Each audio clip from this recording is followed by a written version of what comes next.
Ja.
En?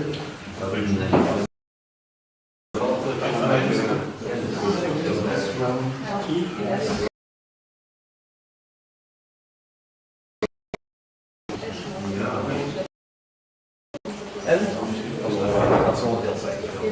Maar ze is nog niet heel goed.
So cool. Sans, So what are you cool. doing? So cool. Sans! So cool. So cool. Sans! So cool. So cool. Shut the fuck up, son!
different paths we'll face it. Hop on the journey, let's take it. No matter what, I'll make it. I'm here for the treasure. I'm here for the treasure, treasure. Stand your ground in the presence of a champion. Ain't no breaks when you're climbing up the pantheon. I'm not playing too long, I got my handle on this new scene. Got the people acting all withdrawn. The world open, wind in my back, I feel free. I'm in motion, going too fast to release an explosion. Power too big, I believe that you're chosen. Like it or not, I bring heat, ayy. I rode to victory's a tour de force. Change the course, we throw it down, got no remorse. Move with force, I shout till my voice is hoarse. Monster wars, my heart be beating out of sorts. Ayy, girl got class, but you're checking out my ID. Know I go hard, better level up for my team. 1v, 2v, EV, IV, leaving KO'd, heavy spinning, no side beam. These different paths we'll face it. Hop on the journey, let's take it. No matter what, I'll make it. I'm here for the treasure. I'm here for the treasure, treasure.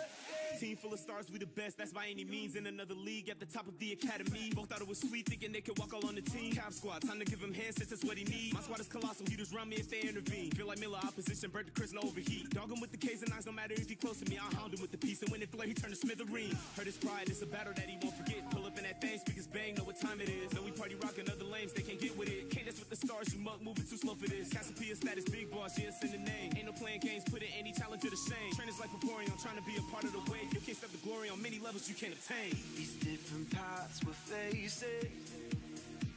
Hop on the journey, let's take it. No matter what, I'll make it. I'm here for the treasure. I'm here for the treasure, treasure. Time pound over, I've been what to handle it. They unaware, bearing out chances just to damage it. I play fair, don't just no one else is God burner. Shaking up the scene and dropping bangers like a bomb burner. Keep a keen eye out, watch for your turn. They still say luck and leave a grounded and like all fun. There's back and forth, I'm sorry, but I'm not about it. Yesterday, oblivious the way the vision stays clouded. Feel like I've been a part of me, one starting to hard to see. Get charted, the part of me, trying to scarlet, we hardly be. I promise we can pull up with the fisticuffs. Got a knuckles hours that is fueled by herb and mysticus. Need they claw for a dwarf in every challenge. Competition scores with no other road cannon. How could they imagine me being a foe's dragon? I'm breaking the earth, something bigger than the champion. Yes. Paths we'll face it. Hop on the journey. Hello everyone and welcome to our round 3 stream of the MSS Day 2 in Belgium, Nicholas. So yeah, we're starting off a little bit later now with streaming because we decided to play, and now the everything has turned out that we just are bad at the game because we're 0-2, and that's why we are now streaming or helping casting this alone. Yeah, exactly. How are you doing? So we're still a bit sick, but I may be healed with what we are seeing here. We have Maurice Utrecht versus Nick Shot or Ducky VG. They are here to play, to win, and this time Ducky has a different team as well. Yeah, indeed. If I'm correct, Ducky already won the MSS of yesterday, so he's going for that second in a row. We see that Maurice brings the team with Ogrevon, Wellspring, Urshifu, Dark, Entei, Fluttermane, Raging Bolt, and Landorus Incarnate. At first sight of what I see directly is the Landorus Incarnate running that Terra Steel, which we have seen it a couple of times already now and this weekend.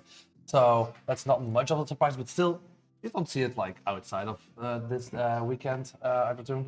Then you have on Nick Schrott's team, aka Ducky VGC, Archelodon, Pelipper, Urshifu Water, Amoongus, Excalibur, and Fluttermane. Yeah, looking forward to seeing this. We have seen this kind of team a few times already. And we have also the Terra Fire on Urshifu is kind of a special thing here because there's been a lot of Will-O-Wisp fires and stuff. Also like the that vertical works Yep. that are there. So yeah, that's indeed something really, really special. And we also see that the Fluttermane on Nick Schrott, his team, also runs that Moonblast and Taunt. With Icewind, so no coverage of spread moves due to Deadly Gleam or even running the Ghost move at all. So that's also something really, really special there. For the rest, Nick's team consists of a Rain option, of course, with the Pelipper and Archelodon, which means that the Electro Shot there will get his one-time effect, raising a special attack and doing damage at the same turn. The players are deciding which Pokemon they are going to use, of course. Maurice still waiting, and Ducky is already locked in. We see now that Maurice is also locking in his team, of course. And as I've already pointed out the Terra Fire, Electrical Rapid Strike. Something really special in the team, of course, but that is indeed due to the Wisp usage that is coming back, and also like thing that can burn. It's also like very annoying for an Urchibi, because yeah, that means that your close combat won't deal as much damage, of course. While the Surging Strikes don't have much hindrance of that, but yeah, you don't always want to rely on your Surging Strike to get those important KOs, of course. And we see that the match is going to start very shortly. Now let's see what Nick and Maurice are leading now. That's who we're currently waiting.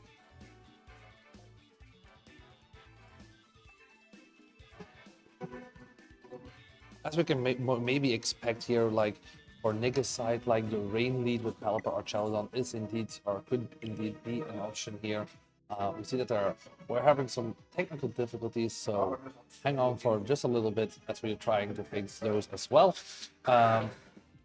As I said before, like Nick's lead could consist of a Pelipper or Chaladon lead, getting that Rain directly up and get those special attack raises from your Electro Shot to do insane amount of damage with your Chaladon, of course.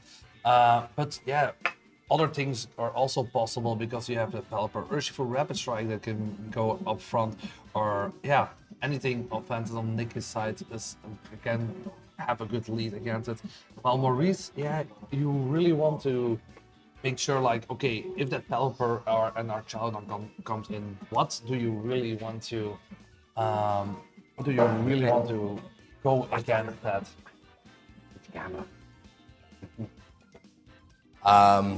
Yeah, exactly.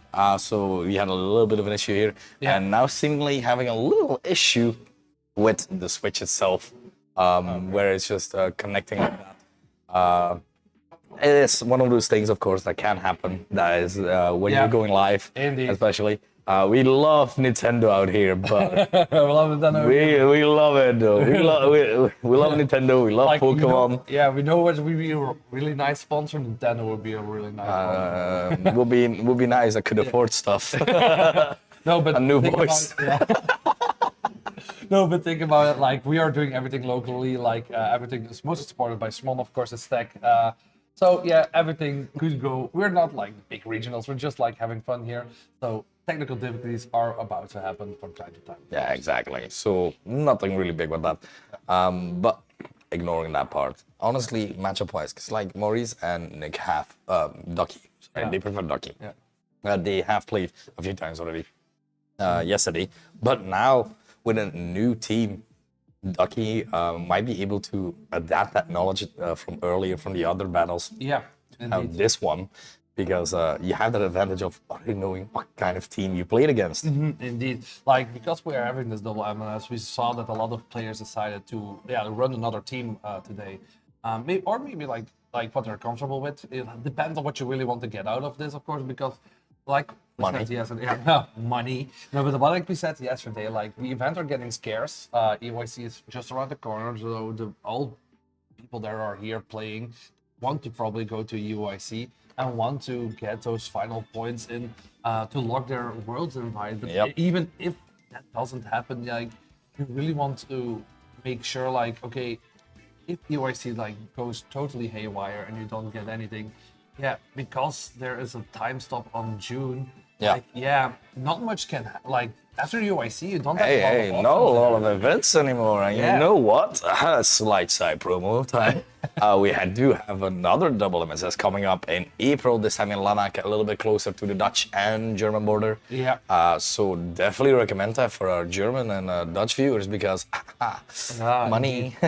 Also and there. CP. Yeah, probably like the last big CP that we can get in Belgium, if I presume, because I don't know how much. That, and we still have like a few MSSs, but like there were like more smaller but like scale, of course. there's smaller tours, but this one's the boon. This is our small Belgian region. This is your wide Waylord. You know? Indeed, like we're giving the example for like a Belgium special happening. right now. Exactly. So like yeah, like you like not spending money, you like not getting money. That's what we're doing We right got now. you covered. So that's what we're doing right now. But you see that the game is starting right now. So let's see what now both Maurice and Nick are deciding to lead in this first game on round three, of course. We see that Nick is leading that Amoonguss Urshifu Water, with Maurice choosing the Landorus Incarnate and Ogre Pawn, of course. Well, Amoonguss Urshifu has been something that has been used quite a bit. Being able to redirect any attacks here, while the Urshifu is just able to go ham, because Urshifu is of course still a rather strong Pokemon, but now with the introduction of Ogre Pawn, not really caring about those water type attacks, but still a close combat will hurt. Yeah, indeed, and yeah, because like the faster Pokemon are getting up into the meta, like a Gouging Fire, you see that not the Mystic Water set is like not seen anymore. You see it more like only like the short scar set, because you want to get it fast. You turn off, especially when you have a Water Pawn. Ogre Pawn in front of you, because U-turn still does a lot of damage. We see that the Follow Me is coming off of that Ogre Pawn. Let's see what that Urshifu went for. He went for the U-turn. That means that a lot of damage is coming out there into that slot as well, and means that the Urshifu is safe, and yeah, Nick can just reposition himself right now. Yep, exactly. The scary thing is though, the Landorus is still on the field. No reach powder coming out from the Amoonguss, meaning it can still go for an attack as the Fluttermane is switched in. Yeah, A perfect Pokemon to switch in on a possible Earth Power or even Sludge Bomb, because it can take it quite well. As we have the Earth Power doing an amazing amount of damage to the Amoonguss. yeah, What? that was a lot of damage into that slot. A good call on Maurice's side on the field to go for that. Pollenpuff goes out into the Ogre Pawn, probably wants a KO, but doesn't get it right there. Just a little bit of health was left over, but now, yeah, the Landorus means it runs that Terra Steel. Probably like that, yeah, the Terra Poison gives you that extra damage with Terra Steel. You get those extra defense, meaning that like also like Shadow Ball doesn't do much damage against you, so really locking out that Fluttermane potential damage if Maurice decides to go for that option. Now the Ogre Pawn is really low at this point, so yeah, what do you want to do when you keep it? Do you use its Follow Me? We see that Amoonguss is switching out at this point on Nick's side, with the Excalibur joining the fray, which is a really good option against that Landorus. I think that is now going to terrestrialize, of course. Yep, with the Fluttermane having access to Icy Wind, it is able to damage both of these Pokemon enough. So you are forcing Maurice here to auto protect or for that possible Terra, and Maurice has chosen it is gonna be that Terra option. Oh yeah, I was already forgetting that Nick indeed had the Icy Wind Moonblast Taunt Fluttermane on the side of the field. Like I said, you don't see it that much, at least I didn't know it. It's quite coming up. Yeah, probably because that Landorus is also popping up on the Pokemon, but now they respond, of course, with a Terra Steel option there. But yeah, you see that the Terra Landorus goes for a substitute, making sure that it's getting like a lot of protection from this, because the Icy Wind is now like already there. Moonblast doesn't do much against the Taunt. It's also not really useful against the Landorus unless you want to stop that substitute protect, of course. So yeah, Puck is a bit redundant on Nick's side of the field. But yeah, Nick still decides to let Fluttermane stay on the field. The Ogre Pawn goes for a Follow Me. The Ice Shard goes right into that slot, meaning that the Landorus survives for another turn. And maybe let's see if the sub is broken right now. Yep, we have the Fluttermane going for the Moonblast here, right onto this solo Landorus. Is it enough to tank this? It is resisted, but it is still fading, so enough investment to break that sub. Unfortunately, Excalibur does not really have anything to hit this Landorus right now with, because it is mainly carrying types that do attacks that are resisted by that steel typing. Yeah. But a powerful Earth Power into the Fluttermane, just putting it just under half. Yeah, the Terra Steel is really working out for Maurice, because indeed right now Nick is in a bit of a struggle. Like you said before, like both the Excalibur but also the Fluttermane don't have like super effective moves of like moves that can really hit into it. Like in previous Landorus sets, like you had the Terra Poison there to get an extra boost on those sludge bombs. Now you just want to get those, that Landorus wants to stay on the field right now because it is such an amazing threat against a lot of things in the meta game right now. Maurice seeing like, okay, what is on the field and brings his Urshifu single strike onto the battlefield. A great option, of course, against that Excalibur because a close combat is going to do a lot of damage, but even that Wicked Blow at this point in time, that can get an easy KO at Pokémon as well. Yep, exactly. It is one of those options that has Urshifu going for the detect here right now, trying to stay safe here. Fluttermane go for the top, making sure that this Landorus will not be able to go for any substitute here in now, or even a possible protector next round.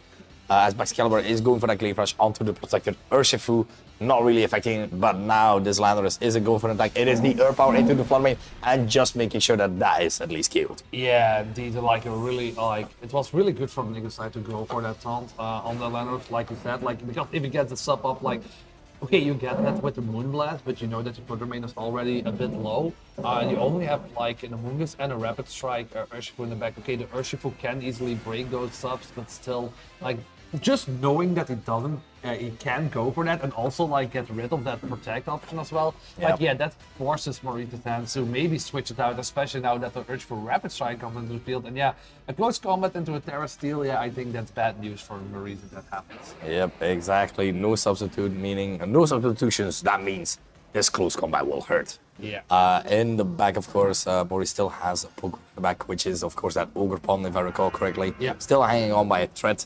So, but the Urshifu not really having to click anything else but close combat because it has been able to hit all three Pokemon here in this position. Yeah.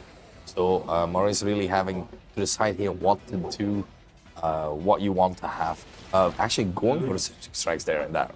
Probably, probably like thinking that a switch would come out. We see that the Landorus is living with 3 HP. My if God. that Excalibur doesn't go into that, let's see what happens. We see the Wicked Blow going into the Excalibur, doing a good chunk of them. The Icicle Crash connects to the single strike Urshifu, and now that Landorus goes for an Earth Power onto Rapid Strike, Urshifu does also a good chunk of damage.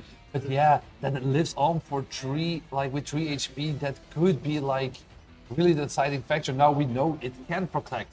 So now it's the deciding factor. Do you really want to keep it on the field? Probably not, because Rapid Strike Urshifu is still there. But what are you going to switch in? The Ogre is there. Yeah. No, my bad. So Fluttermane at full health still there, but even Fluttermane doesn't really think that's Surging Strikes really, really well. No, it is carrying that boosted energy, so it will be faster than even a Scarf Urshifu, but you rather want to bring that in safely. As Nick actually switching out, not wanting to get hit by any sort of sucker punch from the Dark Urshifu in that position. As Amoonguss is switched in, you still have Ice Shard with the Excalibur being able to be used, as the sucker punch is indeed coming out onto that Amoonguss slot, as the Ice Shard will take care of the Landorus, and Landorus goes down, meaning Maurice only has 2 Pokemon left versus Ducky's 3. Yeah, indeed. But the thing is, of course, the Misdreavus is at full health. You have that booster energy on Maurice's side as well. So that means your speed is going to raise. So that means you are faster than a lot of things on the field right now. And your Urshifu is also in a good position at this point in time. Of course, still thinking that the Wicked Blow or close combat option that you have there.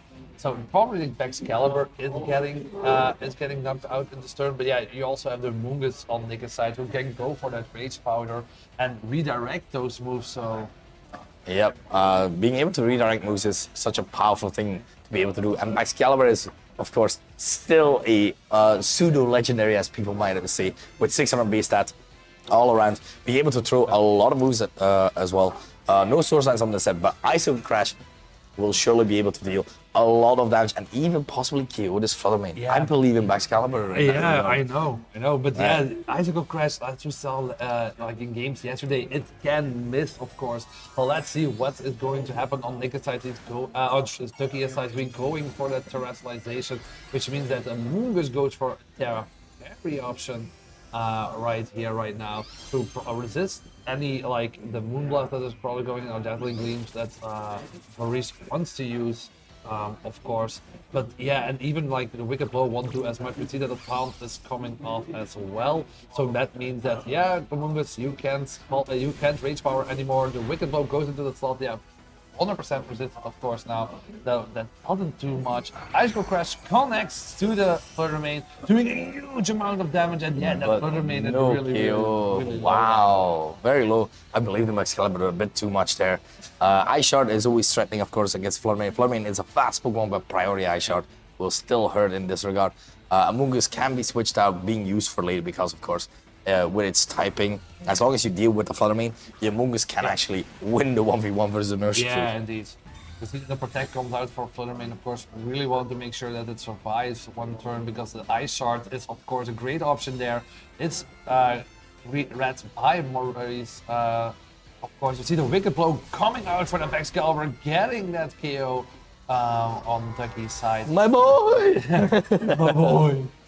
So yeah, that means that now the Among Us has to come out, but yeah, it's still Ducky is at a really, really good position at this moment in time because the Among Us, due to its regenerator, gets that HP back up. Okay, your Urshifu is now really, really low, but yeah, your Fluttermane is as well, and even your Urshifu isn't that great in the position right now. The Acrojet goes off KOing that Fluttermane right now. That means that the Urshifu is probably going for a KO onto the opposing Urshifu as well. But yeah, now Ducky can just free Pollen Puff onto that Urshifu, and I think that's game one. Yep, that seems to be the case. Urshifu Water showcasing that it is still in the game. Yeah, indeed. Like we saw that a rise of Urshifu single strike indeed happening due to like side spam being a thing, being like getting back onto the forefront with Iron Crown and DD. But even then, people are like also now realizing, you know, Ogre Wellspring is like really, really good against that Urshifu matchup. So yeah, what do you want to do right now? And then yeah, Urshifu, the other Urshifu's form.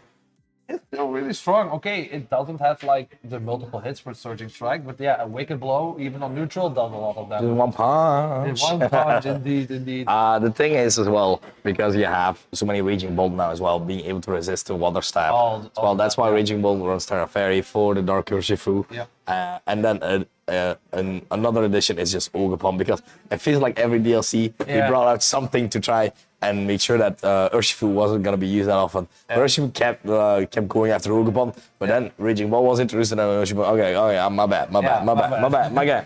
You brought your Omi, I'm out. Yeah, this is too indeed, much. like the Ogerpon Wellspring was indeed one check to it, but even then, like we could see, I've seen some adaptations that indeed you can still close combat it, and you can run a choice cards at then to handle it. And we saw that Wellspring Ogerpon wasn't enough to handle an Urshifu Rapid Strike. Not this time around. Yeah. And now, this time, indeed, like with addition of Raging Bolt introduced in Indigo Disc, and indeed, like, people like finding the sweet spot, how the Ogre spot really works into teams. Like, Urshifu Rapid Strike is getting like lower usage, but still, like, Ducky has, and other people have shown already that a choice scarf Urshifu Rapid Strike is still a nuisance to deal with. Now, coming back to the game here, looking at these two players, what is the adaptation for Maurice? Because in my opinion, like Ducky didn't like play this like his main focus that you have on the team. The main focus that you see, if you see the Pokemons he has, okay, you're going for that ring. And Ducky decided not to go for that in game one. So, you know, that option is still in the back of your mind crawling in, but we see that Urshifu Rapid Strike and the Amoonguss go out for Ducky, of course, and Landorus Ogerpon for pretty much same leads here. Same leads here.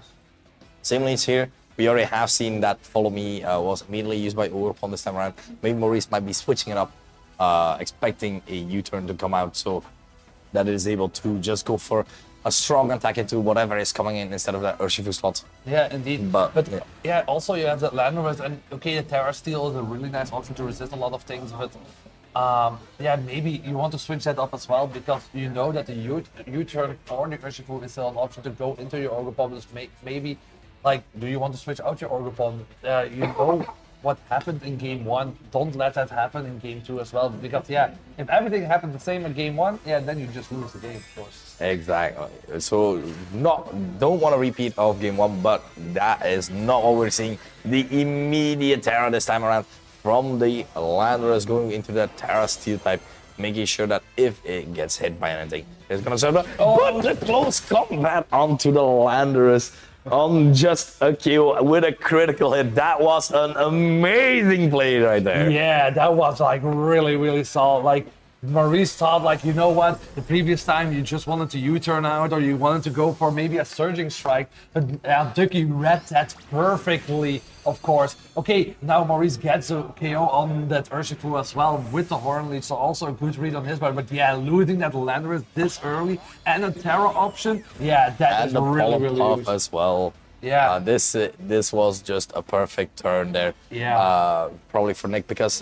he was trying to see what is more important, because that Landorus was such an annoying Pokemon to deal with for him. For them, they just made sure that Landorus was gone turn 1, and with that close combat to boot as well. Yeah, like Ducky is really like saw what was the problem in game 1 for them, and now indeed like focusing the Landorus, but also like the perfectly like because Maurice could decide like, you know what, I don't Terra, I just wait a turn or something, and then the close combat wouldn't do as much damage. But yeah, fighting is super effective against Steel, so yeah, and also that crit. I don't know how much if that really would not, but I think I don't believe it. so. Yeah, that is like really, really bad for Maurice. And now being in a prime position right now, because of course the Flutter is forced to taunt this Amogus, while the Amogus is still able to support, meaning this Baxcalibur is able to go for any move here right now. Yeah. Ogrepon go for the Horn Leech onto Healing the Baxcalibur.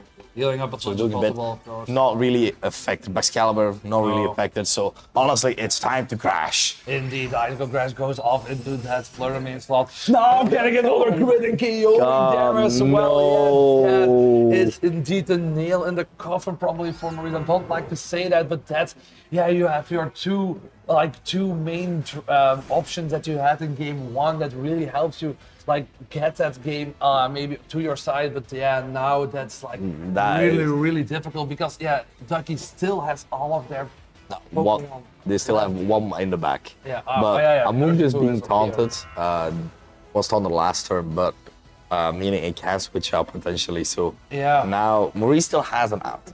Yeah, Depending of on what course. Pokemon Ducky has in the back here. If it is that Fluttermane, it's gonna be way harder. But if you want it, you can, because all right. Ducky has played out of the mind this turn. What is going on? What? Ducky needs to stop critting them, because yeah, What it is keeps actually going on. happening? You see the close combat going into that Baxcalibur, getting that KO, but yeah, the crits keep happening on Maurice's side on the field, which isn't like something that you want to see when you're already like in a not a perfect position. But that doesn't mean that you can go for can get a victory out of this. But yeah, you have that Ogrepon and Urshifu still on your side of the team, while now the further main comes out on Ducky's side of the team. Yeah, so this Fluttermane is the most common set with Moonblast, Icy Wind, Taunt, Protect. Now, Moonblast into Urshifu, you KO it, right? Yeah. Moonblast into Ogrepon, you KO it. Yeah. Urshifu needs to KO something as well right now. Yeah. The best situation is if you're able to predict the right Protect here and KO that, return KO that Fluttermane, so the Protect goes into that one slot to try and. But the issue is, you have to survive. Yeah, but the Ducky Pollen Puff still as well. Ducky also has a Terra option still left, which he's going to use right now, probably to make that Fluttermane survive anything that comes its way. But let's see what is going to use it for, because we have the Terra Fairy seeing here. So a Moonblast is imminent for one of those Pokemon. The Spiky Shield comes out for Maurice's side, making sure that that it is protected. But let's see where the Moonblast goes into. It goes into that Ogrepon slot, so maybe like if a KO could happen or do a huge chunk of damage onto the side of the field, a huge chunk against that Fluttermane. But yeah, that's not enough. Not indeed. No, and the Pollen Buff comes out as well, bringing it actually like really low. So even now, Fluttermane can just lock into Ogrepon, and Pollen Buff is enough for Urshifu. So I'm afraid that is game 2 That is and the the win game. for Ducky. But yeah, game 1 was like really exciting to see. But yeah, now with the with those crits, and also let's not forget that turn one perfect. That read was of- perfect. Like, on despite the second crit, side. I just didn't expect to see 3 crits happen. Yeah. Like, that was mental. That was indeed mental. That like, was- I just hope that Maurice doesn't blame himself too much. Like he faced Ducky won Yeah. in MSS yesterday, so Yeah. he's already proven himself because especially yesterday, nothing against the players who are here today, but Yeah. a lot of really good European players were here from Germany and the Netherlands as Yeah. well. So winning that then at first, and now going for a second run in the second Yeah. MNS. Maurice knows that Ducky is a tough opponent to face, and you can't expect those reads and calls from him. But still it's still mind blowing to me that you really said okay, I expect Terra Steel Landers, I just go full ham onto it. Because if that doesn't happen, okay, you're bringing yourself at a -1 defense, special defense position, and if that and a move goes into that slot, your Urshifu is really, really low, or maybe get KO'd at that point. Yeah. I honestly, wait just a second. I'm just gonna ask something real quick while the camera is still on Ducky. Ducky, you have to answer this. How did you know the Terra Steel? I just covered it. That's mental. And also 3 crits isn't that too much, man? Yeah, that was a little too much. But my ex-Caliber said, no, I want to win this. Yeah. Nah, I'd win. Nah, I win these. That is amazing. And with that, we can certainly tell you that we'll be joining you back here soon with our next round. Indeed. Look to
For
us now on stream, we're gonna see the last trio player that we have right now, together with Well, Shmon. that we haven't seen yet. Yeah, they haven't seen yet. I haven't seen on Yeah, stream seen because yet. we have seen Ducky just now. Yeah. And we have seen Simon Bernard. Yeah, indeed. So that's, and then now we are going to see the other one together with Shona, who is now at 2-1. But if she can secure this win at this round, this is our like almost last round. So that means It is round 4. yeah. So that means that if she gets this win, she is now up paired. So that win is gonna make a huge difference into her resistance. So yes, she could get into that top cut if she, yeah, like I said, if she wins this one. Exactly. So we're looking very much forward to them doing this. Looking at their team here on Jorge's side, we have Urshifuwater, Furrygraph, Sylveon, Ogerpon, Harflame, Incineroar, Rillaboom. Yeah, indeed. Like a really common team, except for like the Sylveon is like, yeah, it's something that you don't see that much, but we've seen like it from time to time pop up. I think it was in Utrecht as well. Yeah, exactly. With Bats running it just before getting into his day 2, while we see Shona running with a Farigiraf, Torkoal, Raging Bolt, Flurmane, Ogerpon, Cornerstone, and Ursulina Bloodmoon. Yep. This is a team that Shona has played a few times against me. So I am aware of how hard this team claps. Yeah, Just like, yeah, oh I my lost, god. Yeah. I lost against that. So, and also the really interesting option here is like the Torkoal with safety goggles. We normally see the Charcoal or maybe like a Choice Spec to give that eruption an extra boost. But now this Torkoal feels a more supportive side with the helping hand, but also like Weather Ball being used. It is a single target move. Yeah, it's a single target move, and yeah, in the sun it turns into a fire move. But yeah, even if the opposing opponent wants to bring in water, like you still have something to hit. It's instead like when the eruption does nothing Yep. in that rain. So that's a really interesting option. Also on Korki's side, like we see the Harfling Ogre, also a mon that's been a little bit forgotten in the early format of Regulation F, but now we're seeing that comeback because other Pokemon are like the raw power is not to be underestimated. Yeah, of course. exactly. It is as you said, like the power of all these Pokemon is not to be underestimated, especially Ogerpon, like Harflame form, being able to get that +1 with its boost into its Fire Stab, Ivy Cudgel. It is one scary thing to come up against. Yeah, indeed, that's a really dangerous Pokemon to face. But yeah, maybe I want to go further into that, like Sylveon. Like Sylveon is a really interesting option that is starting like to pop up here and there, because it has that Hyper Voice, turning that into a Fairy Stab, of course. But let's see how that will play out in this upcoming Not game. the problem, kind. we see Flutterwing Cornerstone on Shonahar side, while we see Sylveon Ferreira on Korki's side. Yep, this seems like a decent lead here. With the Fluttermane just being able to fire off a strong attack in that regard. Fluttermane is of course the go-to fairy type that people tend to go to. But now with a Ogerpon Cornerstone next to it, Ivy Cudgel is a scary move. Yeah, like whatever indeed. typing it is, even when it's a damn rock. Yeah. You do not want a rock against your face. Yeah, but even like the Ogerpon on Shonar's side, like because it's the cornerstone for it has that built-in sash. It has the sturdy ability. So even if you can like do a huge chunk of damage, that's like if you just focus it alone, like it doesn't do anything. But you see the protect coming up from that Sylveon, making sure that she's scouting out what is going to happen. Shona switching her Ferreira in for that Fluttermane, and we with did see Ivy Cudgel Cudgel getting into that Sylveon club. But Trick Room is now set up, which means that the slowest Pokemon goes first. And yeah, we have to see which one that is, but I guess that in my defense that it could be Sylveon here. It is most likely Sylveon. Sylveon, of course, is a great fairy type. Like as I said earlier, with Fluttermane is mainly the go-to fairy type. Sylveon feels another reach that Fluttermane can't, being slow. Indeed, that's 100% correct. But yeah, now that Shona brought in her own Ferreira, the Trick Room set up, but her Ferreira also has Trick Room, and she's what says like, you know what? I don't like this new room.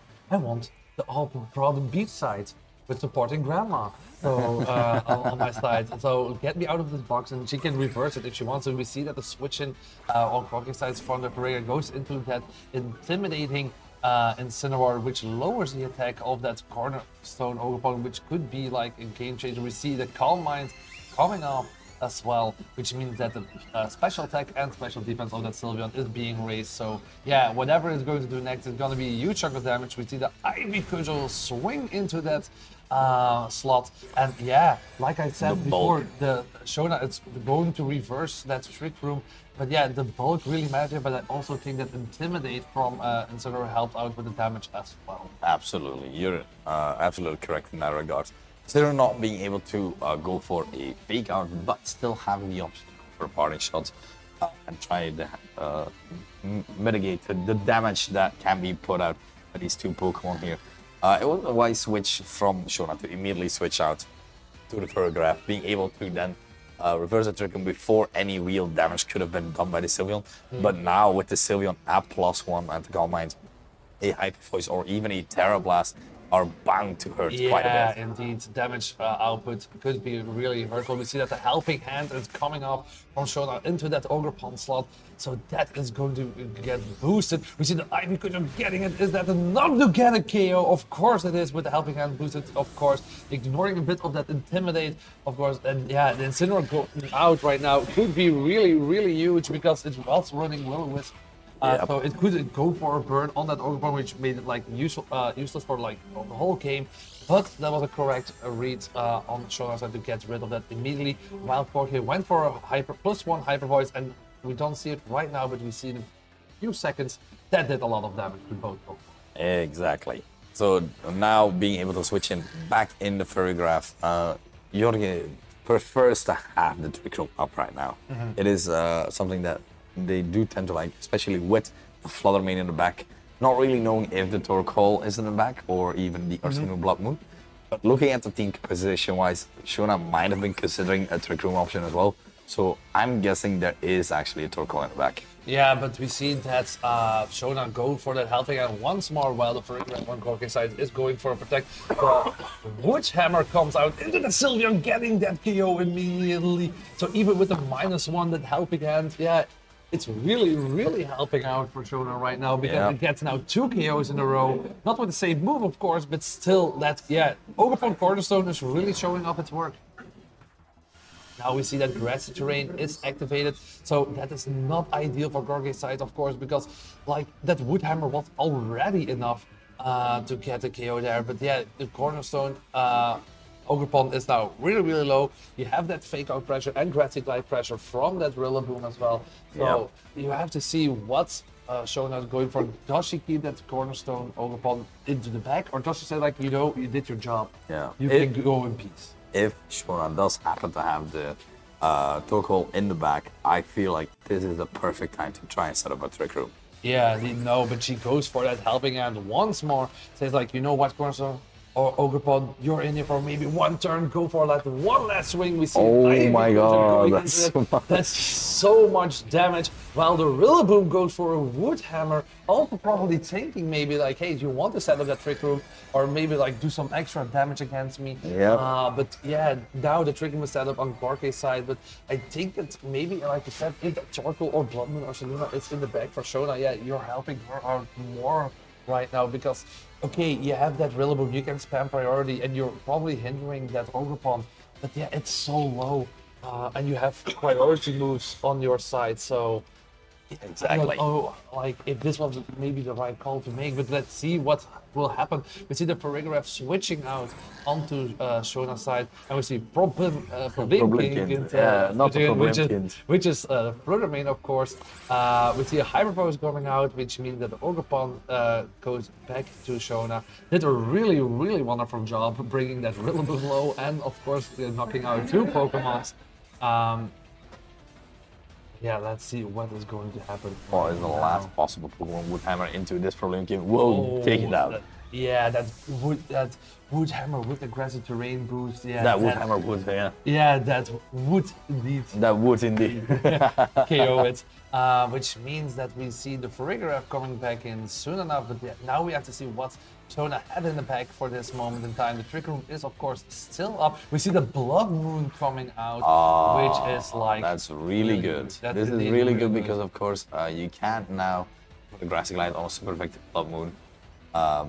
And now the Blood Moon is actually free to just go for as much damage as it wants. It can go for a Hyper Voice in that regard. And that's why Farigiraf Blood Moon is so good. Indeed, but also think about this, like both players still have their Terra option. I think they're going to use it right now. We see that the Terra option is already going to be used by Shona. Of course, taking that weakness away from Blood Moon or Saluna, that grass weakness, now going for the normal Terra type, meaning that whatever move is clicked, like Hyper Voice or Blood Moon, gets a huge amount of damage. We see the helping hand going off that move that probably a Hyper Voice is going to get shown. No priority on Gorge's side, so the Hyper Voice goes off. That means that Rillaboom is pretty much knocked out, but that Farigiraf, yeah, almost as well. Like that was a lot of damage. That is the power of the moon. Yeah, but Gorge reverses the trick right now, which means that okay, the Blood Moon isn't going to get first anymore. But yeah, your Farigiraf is pretty low at this point, so I don't. You're not gonna do much at this point. You can't do a lot of. You don't have a lot of options. You do have that +1 Hyper Voice there, so Hyper Voice crit, but Shona's Giraffe seems to be a little bit faster. Yeah, just a smidge. Just a smidge, or it could be a speed tie, of course. Yeah, that's even very then, possible. I don't think it would have mattered that much. Like the positioning, how Shona placed her Pokemons. especially that Ogerpon right now. Like Cornerstone Ogerpon is already like a more niche Yeah. option. If you look at the Ogerpons, like Wellspring and Heartflame are like the most used. Yeah. And even here and there, we see the Teal Mask coming out of there once in a while. But the Cornerstone was always like the least used Yeah. among those four. But you see that even with a Cornerstone Mask, like a rock type damage is still so huge. Yeah, it's why Hisoon Arcana has been on the rise as well. Yeah. And honestly, I feel like this is something ancient within us. Yeah. You have this photosynthesis.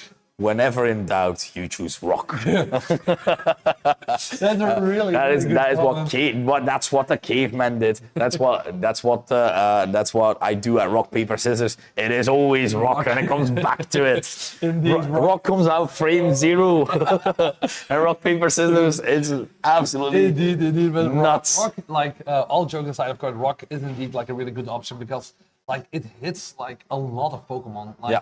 It's a you very always good have that offensive famous. type. Yeah, you also have that famous riddle in Pokemon. If one Pokemon had all the typings, what's damage would still do like effective damage against it, and Yeah. that is rock. Yeah. So It do be rock. it do be rocking. Yeah. But let's see if I like the that ogre- old time rock. that pop rock. Yeah. But let's see if that Favorite ogre- candy? Rock. Okay, but let's see if that Pokemon can rock or boat this time around. Hey. Again, because Corki is now, of course, one game behind, and yeah, both have that trick room option. But as you saw, like Shona doesn't really mind not having that trick room up, and even if you set it up, like she has Pokemon to take advantage of it. We see Yeah. Fluttermane, Ogerpon getting this led by Shona, while Urshifu Sylveon now take the stage, which is slightly differently from Corki. Yeah. Correct. Yes, exactly. The Urshifu has now appeared. It is the Rapid Strike variant, meaning it is able to Surging Strikes a few things for a lot of damage there. I think it's probably chosen to get rid of that Ogerpon as soon as possible. Corki saw like how annoying and how much damage it done. Okay, Shona recognizing, of course, that threat that's on the field, so it's switching out for that Torkoal, which means the Sun is getting wait, set is up. this getting a speed boost? It's Is indeed this getting a speed boost? Getting a speed boost indeed. I cannot speed. It was a speed, if I'm correct, it is a speed It boost. should be a speed boost right yes, now. So now we see that probably the Fluttermane is going to Terrasalize into that Oh. Terra Fairy, which means its offensive is already risen even more because she has Moonblast and Dazzling Gleam. Like we saw other Fluttermanes like just running that Moonblast, but Shona, her Fluttermane is like one of the more well-known sets. And it's Terra Water as well, so this is not gonna do all that much, even with it gives them the Sun as well. Yeah. And if Shona is indeed faster, this Flutterman is gonna absolutely hit that magic button. It is the Terra going off. It is Terra Fairy. Oh, but it survived. It survives indeed. Probably that Terra option for the Urshifu probably like gave it that opportunity to survive. We see the Surging Strikes going into that Torkoal slot meant for that Ogerpon. But even with the Sun up, it does even a good amount of damage. That Torkoal is now below 50%. We see that the Sylveon is setting up its Calmite once again. But yeah, is that really something you want? Because yeah, that Fluttermane is on the field with its choice specs. Okay, your Sylveon isn't that hurt anymore because yeah, you have like You're at +1. yeah, The plus issue one. is though that Torkoal is not, as you said earlier, it is not just an offensive Torkoal. Yeah, it's a This is supportive one. friend call. Yeah. This means he's willing to give you a hand somehow. Yeah, somehow. He's gonna give you some helping hands to catch these because this Dazzling Gleam will be quite powerful if it is assisted by this Torkoal in the Sun as well. Even if you make your mind serene, this will hurt us a lot as we have the switch out from the Urshifu into that Rillaboom right now. Yeah, indeed, and if it's correct, that indeed Assault Vessel, it wants to make sure that it survives that indeed Helping Hand boosted Dazzling Gleam that is coming out of the Torkoal. Let's see how much damage it can actually do right now. Is it enough? No, of course not, because the Sylveon is at +1. Going for Hyper Voice itself, the Torkoal is now KO, but even that Fluttermane took a lot of damage right now. Yep. Now, of course, in a prime position here, you have that possibility to just go for another Dazzling Gleam, depending if Farigiraf is in the back. because that Rillaboom is of course able to now go for a nice fake out. Losing that ghost typing onto the Fluttermane is one thing, and getting a boost to Fairy, but you do not want to get a faked out and grassy glided. Yeah, Grassy- indeed. Very glued. Grassy No, glued. indeed, we see that the Farigiraf is joining the field because, yeah, the other Pokemon was the Ogerpon, and you don't want to switch that out right now with the +1 Sylveon on the field and a Rillaboom, Yep. which gets priority. So, yeah, the Farigiraf now stopping that fake out, stopping that Grassy Glide, so that makes sure that Fluttermane is the first one who gets that damage off. And if I am correct, we also see the Helping Hand from Farigiraf, so if she goes for Helping Hand, that's a double KO. Shona's team is just, these are the friends I made along the way, as we are helping handing as well. Again, onto this Fluttermane. This Fluttermane is supported by all of her friends here. Yeah. And Sylveon go for protect, not wanting to deal with the power of friendship right now, as the Dazzling Gleam is coming out. Will this be enough to kill this Rillaboom? Think it is, However, Simon. it is do be looking like it is, and it is Is gonna it go now? down. Yeah, that is like a good chunk of damage that Sylveon probably wouldn't have survived as well because, yeah, Helping Hand Dazzling Gleam is a really, really strong combo you can go for to get a huge chunk of damage, but you also, the Urshifu is also pretty low. So I don't know what other Pokemon Scorpion has in the back, but the Incineroar that also doesn't like that face, that Dazzling Gleam power, so it is a really, really rough spot here. Neutral. Like it is probably able to survive at least one. Yeah. But But still, you don't like to have that. it's not really something you want to see right now. Indeed, like, and the fake out option is also not there for that Incineroar, so yeah. Jorge does seem very quite cool about this. So Yeah. maybe here having seeing the way out here, possibly because the Sylveon has healed quite a bit texture leftover and grassy terrain. Maybe being able to survive here, and we have another help hand from the Fluttermane into both of these Pokemon. Yeah. The power of friendship. I compel you in the name of the moon. It is Dazzling Gleam time into both these Pokemon. Sylveon is down, Incineroar isn't. So that means Incineroar is able to go for an attack here right now. Deal with this Fluttermane because it goes needs to for be it. gone. Yeah, it goes for that Flare Blitz. Now the sun is still up, so that is sun boosted Flare Blitz.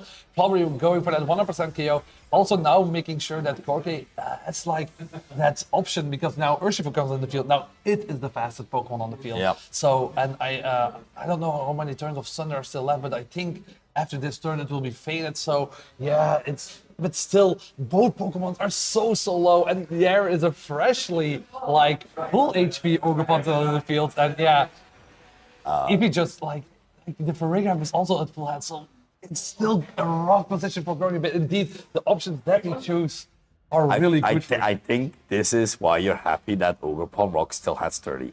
Yeah. Because even if you close combat into it, like it will survive, and even if you Flare Blitz into the Farigiraf, it will most likely survive. And Jorge not seeing the writing on the wall, and that means Shona has won round 4 here with an amazing display here of choosing the moves here.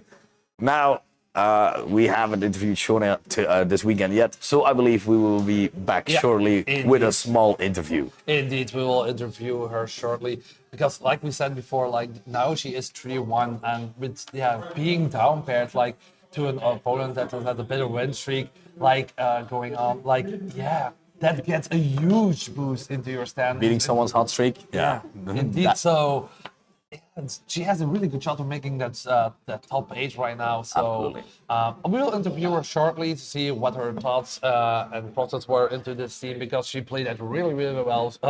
Amazing to see how much that Ogerpon heart stone them. Ogerpon, yeah.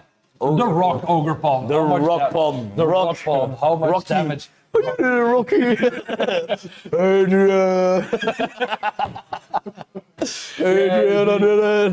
Let's see what her thought process was throughout the game, and we come back after with an interview, and after that, our round 5 will begin.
winner of round 4. Shona, how are you doing today?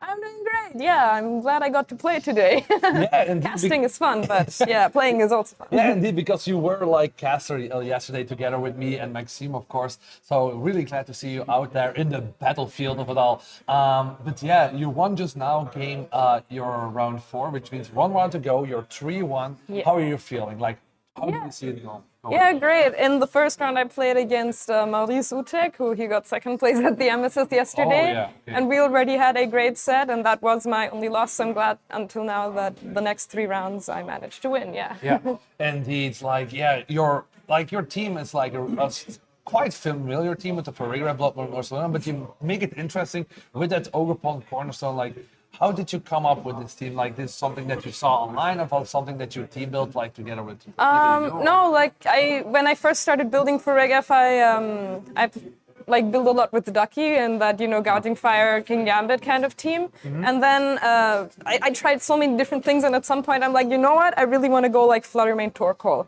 Yeah. I really want, because everyone's playing like either Speed Boost or Specs and Fluttermane, or Assault Vest or Booster Energy on Raging Bolt, and I kind of want both. So yeah, let me put Torkoal on there. Oh yeah, yeah. The Torkoal gives, of course, that really it's that sun to get those extra boosts going. And of course, the Torkoal cell is also really interesting because yeah, it has safety goggles. Like going through that, like give me the thought process, because normally you see that charcoal or maybe choice packs Torkoal. Why going for that safety goggles and why for like a more supportive? Yeah, I didn't want to go Specs because I did want like a little bit of a more like a Torkoal that can be both a supporter or an attacker. Like obviously the eruption in the sun, if I get a Trick Room up, is still very powerful. But I did like when I put the team together, the first thing in my mind was like Fluttermane with Helping Hand Torkoal, kind of like we saw with like Great Dusk and Terraflying Torkoal in like Regulation C. So that's why I went for the most supportive set, and I put the safety goggles on just recently, just to deal with the Moongus, because of course playing Trick Room sometimes that. I don't like to be put to sleep like when you really want to get going with the team. Because another thing that really was exciting to see was that damage from that Ogre Pond corner. Oh yeah. So, like it wasn't -1, but the Helping Hand like was always good enough to get those to go. Were you also surprised by those amount of damage, or? Yeah, I was, but it really depends on, like when it came to the Incineroar that got 1 hit KO'd by like a -1 Ivy Cudgel with Helping Hand, it really depends on how offensive or defensive those Incineroars are, because some of them can take it. But I was happy to see that in that case it was enough, even without a crit, which of course, even the tanky ones, sometimes they get crit by an Ivy Cudgel. Indeed. Like, yeah, that was also something like you didn't really crit anything, so that means that the damage was all pure natural, of course. But yeah, now you're 3-1, where 1 round to go. Is there one of the opponents that you're like, oh, don't get me put up against them because then it's a greater chance for me to lose? Or you're just like, nah, I'm glad I'm ready to go up against anybody, yeah. I guess playing against Ducky would be the scariest for me, because, I mean, not only did they win yesterday, but, you know, since they did help me put the team together, they do know a little bit about me, you know, the way I play and how I play it. So I guess that would be the most difficult opponent, but even if I do get matched up against Ducky, I'm ready for that. Yeah, okay, that's really great to hear. Now, maybe to final out this interview a bit, like, yeah, of course, in these MSS and player challenges, you get a lot of CP. How is your trajectory going for? Are you going for your Worlds Invite, or is it more no, not really. I do have I think a little under 200 or no, 150, something like that CP. I'm not 100% sure. So yeah, no, this year wasn't the plan, but I am going to EUIC, and maybe I get it by accident, who knows?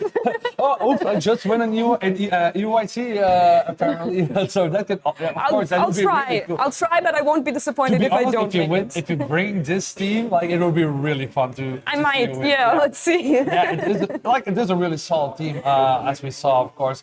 I would say good luck in your final round that is coming up. And maybe even see you in Top Gun, because, this win boosts your resistance even higher. So it does, I'm feeling really good that we see you maybe later down on the stream side. Hopefully, I would love to, Okay, then that's all for now, players. So let's wait for round 5 to begin, and we see you back soon enough.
Welcome back, ladies and gentlemen. It is my turn. Look at me. I'm the captain. All right, welcome back, ladies and gentlemen. We're here at round 5 of the MSS on Sunday for the Belgian MSS. And now we have a player returning from earlier in the stream and an ancient one as well. We have Simon Bernard all the way from Austria. And then we have Thomas Baku, our local Belgium hero as well. Indeed. Both players are 3-1 right now, and yeah, Thomas already secured his world invite as of yesterday. So congrats to him here on stream as well. And Simon still chasing those final points. So if he does well in this MSS, like it gets him a step closer to the world invite, meaning that he can play a little bit chiller in EOIC, but he wants to win the whole thing. Yeah, exactly. Absolutely. As looking here at the teams of Simon Bernard, we have that Volcarona, Rillaboom, Incineroar, Urshifu Raging Ball, and Ching Pao. Yeah, we saw this team already on yesterday's stream when he was facing against Justin in the top 8. So that's Volcarona really was an annoyance for Justin to handle, because it has that Terra Fairy with the Terra Blast option, but yeah, Quiver Dance boosting its stats there. So yeah, a really annoying Pokemon, even though you don't see it as much. It's been making a good rise here, yeah, especially with Raging Ball as well with the Calm Mind. It is an interesting team to say the least, and it is nice to see Urshifu Water resurface the water, so to say. Indeed, it is rising with the tides once again. And we see that Thomas Bakui is running Tornadus Incarnate, Glimmora, Ogopon, Wellspring, Urshifu Dark, Fluttermane, and Chi-Yu. A really offensive team here. It is quite an offensive team, but we have seen Glimmora, thanks to the DLC, getting that new attack with Meteor Beam next to Tornadoes, being able to deal massive amount of damage as well. And you always have that passive ability with Toxic Debris. Indeed. Get hits, get toxic. Indeed, get poisoned, and that just, let your Pokemon, even the tankier ones, you can't just set up for free when you're poisoned. Like, even it's just like a bit of damage, but yeah, that's like, it could really swing the game, of course. But yeah, with the Power Herb, you don't have to wait for that Meteor Beam to charge. Like, it instantly gets a special attack boost. You instantly get it off, and then, yeah, you can just go really ham with that Pokemon. But even with Fluttermane and Chi-Yu, a core that has been good since Regulation C, those two Pokemon really found each other, happily married right now, having still They're holding hands. They're holding hands, still thinking about if they should have kids or not. But let's hope not, because it's such Chi-Yu main. No, it's really offensive, but let's see how this game will turn out. The deciding factor of who makes it into top cut or not. We see that both players are ready to lead their Pokemon. Let's see what happened now. All right, we have balance versus more offense. Let's see if the offense can break through, as we have Fluttermane and the Glimmora on one end, while on Simon's side, on our side, is the Urshifu plus the Raging Bolt, meaning, and the booster activation, meaning this Fluttermane is the fastest thing on the field, followed by, of course, this Urshifu with the Choice Scarf. Indeed, but yeah, you don't really like to see that Fluttermane on the field with your Raging Ball, because it's the Dragon type and it doesn't run Assault Fast. So yeah, whatever it's going for, if it could be that Moonblast, if it goes into that Raging Ball, so yeah, that's gonna do a lot of damage already. And together, even if it like the Glimmora doubles up into it, like that's a guaranteed KO there. So let's see how Simon is going to handle that. Doesn't stay on the field. Do you want to go for damage? Maybe Terra here and there, like different options, of course, to go for. Exactly. So a lot of things to consider here. That is, of course, the bane of doing balance versus HO, where every decision matters so much more, because you can lose a Mon just like that. As we have the Terra activation from Thomas' side, it is that Fluttermane go for that Terra Fairy, meaning all Fairy type moves are giving that extra oomph, meaning the following Moonblast will absolutely make sure that something will get hurt. Thunderclap into the Glimmora. Glimmora taking half, actually, as the Moonblast is going into this.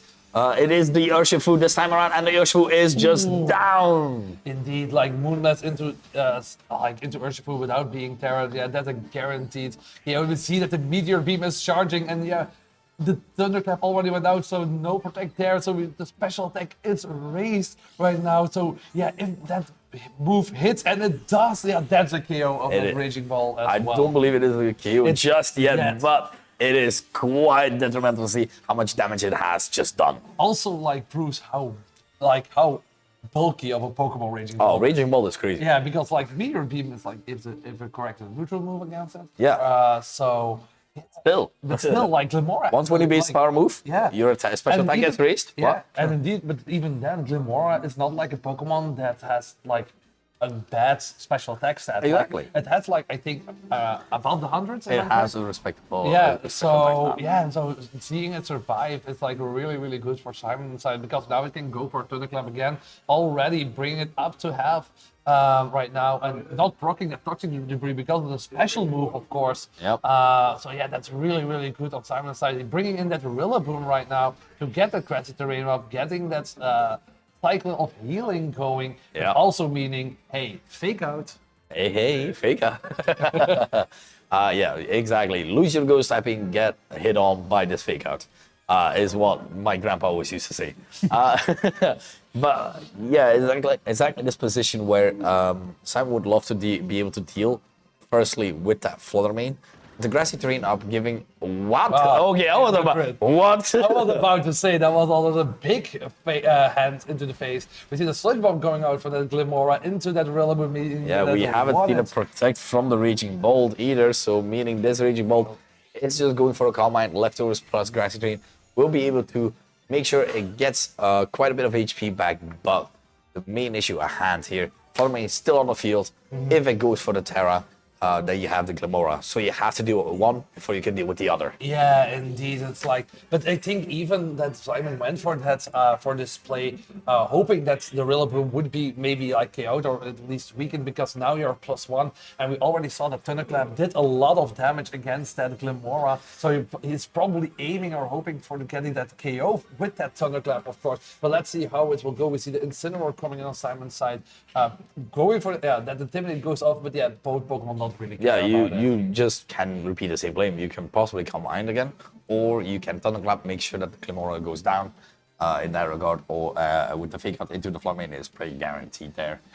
Putting no Toxic Spikes up in that regard, and just trying to maintain this Raging Bolt as healthy as possible, because Thomas does have an issue a bit better with this.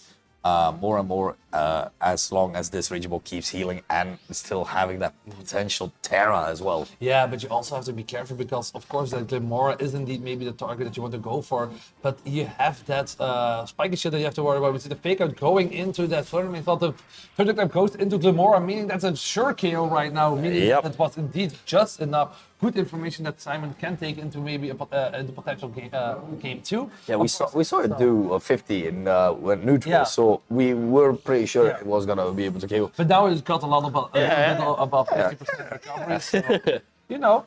I just want to make eat that grass, son. Eat that grass. Yeah. Oh my god, I would actually love to see like an animation of like Raging Bolt bending down to eat the grass, because like the way the giraffes drink. Yeah, indeed. I want to see that. Yeah. Drinking from. But now it wouldn't be drinking, of course, because it's ready in battle. So that Urshifu is coming in on Thomas' side, the single strike form, meaning that's another offensive threat on Thomas' side of the field. And yeah, Simon already lost him on. Yep, exactly. Being put in this position, of course, that is the game you are playing. You are playing a Thunderclap game, meaning this Urshifu could go for second punch, Thunderclap not working then. In that regard, but now you have to kind of guess what your opponent might be going for. The Terror was pretty guaranteed onto the onto the Incineroar, actually. Wait, that's Terror. Wait, no, for the close combat, that's actually smart. Indeed. He's smart, he's spinning right now. Thunderclap actually going into the Fluttermane. No! That means that the terrain helped it out a little bit. We see that the Moonblast goes into that Raging Bolt, and that is sure KO right now. But yeah, let's see if Thomas indeed clicked that close combat, because otherwise that would be a really, really good move on Simon Sport. It would be a wicked blow, knowing that there was an option there. The Wicked Blow goes in, Silver still lives. I'm honestly more impressed about that. What? Yeah, indeed, but probably get KO'd. By the Flare Blitz, yes, indeed.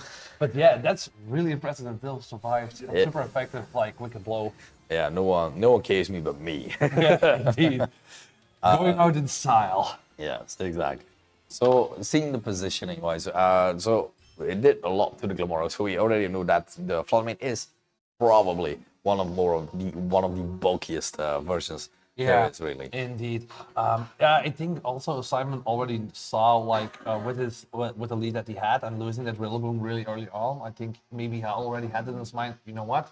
I'm probably going to lose this game, but let's see what information can I gather. Yeah, what can we pull out? So how bulky is that Fluttermane? He knows that right now. Yeah. He knows that the Incineroar with Terra Ghost can indeed survive like a Wicked Blow. Could be maybe a roll, but still, you still know that there's an option there. Absolutely.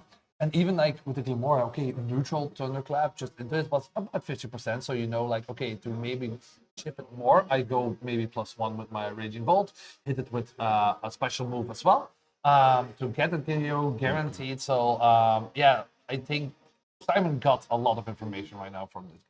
Yeah, the information gathered from both players does seem quite important here, because we know already that Glamora takes about 50% from a raw Thunderclap there without, so you know that the Raging Bolt is a bit special attack investment. So after one Combine, it is really already beginning to be a huge threat.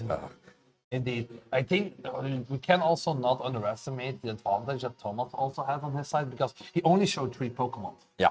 We don't know what he had in the back, right? Because we didn't see it on our side, but also Simon doesn't know about that. Yeah. So yeah, that's also something that can maybe like how you make your decisions. Okay, you can maybe get, No, those do because impact it. I do agree. Yeah. because okay, he had Fluttermane, but does that mean that he had a Shiyu in the back, or maybe he wants a more supportive Pokemon over Pokemon? It's really it really can change up like your game plan depending on what Pokemon was in the back. But we see that game 3 it's already started. It's the same lead from Thomas' side, but Fluttermane and Glimora, while we see now a Champao Rillaboom lead on Simon's side. Yep.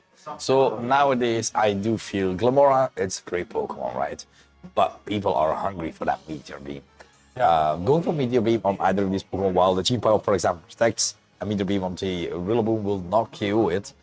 So seeing the position that you're in, are you just going after one of the two Pokemon with the Rillaboom and the Chimpao here? Or, well, I feel like in this particular turn, this is an important turn to start and scout out what the options here are. Just a double protect from Thomas's side, and from Simon's side, just a good old Woodhammer into one of these two slots. Yeah, indeed. I think you really want to get rid of one of these two as soon as possible, because we saw that, the Glimora and the Fluttermane in the previous games, stayed a long time on that field and was a little bit of an annoyance. But let's go back into the game. We see that the Terra option goes into that Champao slot this time around, going for that beautiful Sterile type, which we don't see that often. But let's see what Simon decided to do with this Terra option. The Protect goes off for Fluttermane, making sure that it survives this turn 100%. We see the Sucker Punch going off into that Glimmer, so that's a huge chunk of damage going off. It does. Okay, that also means that Toxic Debris is scattered around the battlefield, meaning that Pokemon now come in are poisoned. The Sludge Bomb goes into that Champao, but it gets poisoned. Of course, Champao is a bit of a frail mon, so that doesn't really matter. But we see the Wood Hammer was aimed for that Fluttermane, so Glimora survived this turn. Yep. Being put with Toxic is always like one of the lesser things to do, because that still puts you on a little timer. Yeah. Grassy Terrain does help mitigate that, but not completely, of course. Yeah. And now with a Glimora that hasn't boosted its special attack and quite low, you are able to potentially kill just with the Grassy Glide, or even try to focus down onto the other slot there, being that Fluttermane. Yeah, indeed. But now the Glimora is really low, So, do you really want to go for that Meteor Beam that also really want to go for Protect? Now, we saw that Fluttermane protected already the previous turn, so it's open for, both attacks going into it. Yeah. But, we still have to see what Thomas is going for.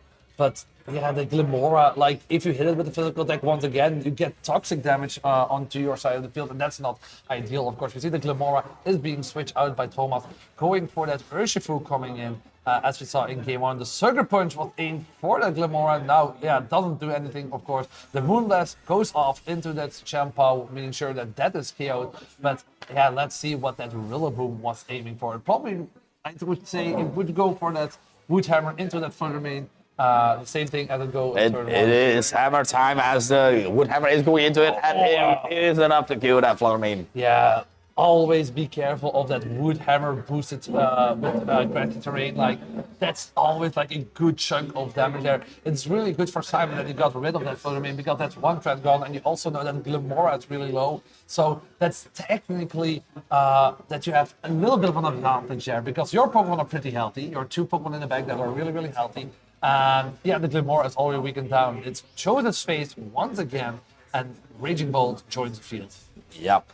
And now we can see why the power of HO, especially with Glimora, is so great, because balance tends to switch around a lot, and when switching, of course, you will encounter those toxic spikes, and right now we can see those as well being affected onto the Raging Bomb, putting it on a timer. Now it has leftovers and Grassy Terrain, but still now Thomas can play a bit slower, for example, protecting his Glimora, making sure that it can survive the next Grassy Glide and heal a bit more from that Grassy Terrain as well. Indeed. We know that it's now in range for Thunderclap to KO it, so indeed you want to persevere that Glimora as much as possible, because its ability, but also he still has that Meteor Beam option, so if you can get rid of a good option right here, you have that in your back. We see that the Rillaboom is getting switched out. That means that the Incineroar is going out, meaning an Intimidate will be put on especially against that Urshifu. So close combat is weaker right now. Yep, and with the poison coming in as well, Intimidate, yeah, not really affecting Glimora, but the Glimora is still being able to deal quite a lot of damage to either of these Pokemon we have seen already. Oh, we do see the Terra this time around onto the Glimora. Terra Grass being able to resist the Thunderclap this time around. Yeah. Trying to make sure that this time around it will stick around a bit longer and it will do less damage with the Thunderclap, meaning a free... Oh, Thunderclap not killing it, meaning right now you can go for that Wicked Blow and into that Meteor Beam, and that if the Meteor Beam of course hits, that Raging Bolt is gonna be what it's entitled to be, Ancient. Indeed, yeah, that was a good play from Thomas right there. Really waiting for his Terra to get used, making sure like I know that you want to go for the Thunderclap and then see and yeah, make it survive, and now KOing that Raging Bolt in return. Yeah, that was a really good turn there for Thomas. Yeah, being able to punish it so well. Instead of going for the passive play, what I suggested, going for more of the offensive play, Rillaboom now having to switch in as well.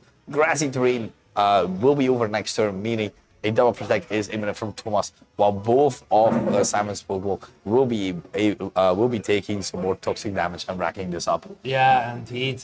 And also, like, both options for Simon, like, indeed are a bit weakened, but Thomas still has that one Pokemon in the bag. And we still don't know. We still don't know what it is. Like, we still have our guesses. We see, indeed, the Detect coming out for that Urshifu.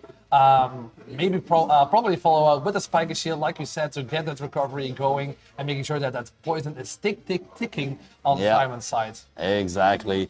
It surely... And even with the Spiky Shield, it will even do a bit more damage even onto Boulder there. And the Woodhammer also going into the Urshifu, not affecting it, not taking damage for that.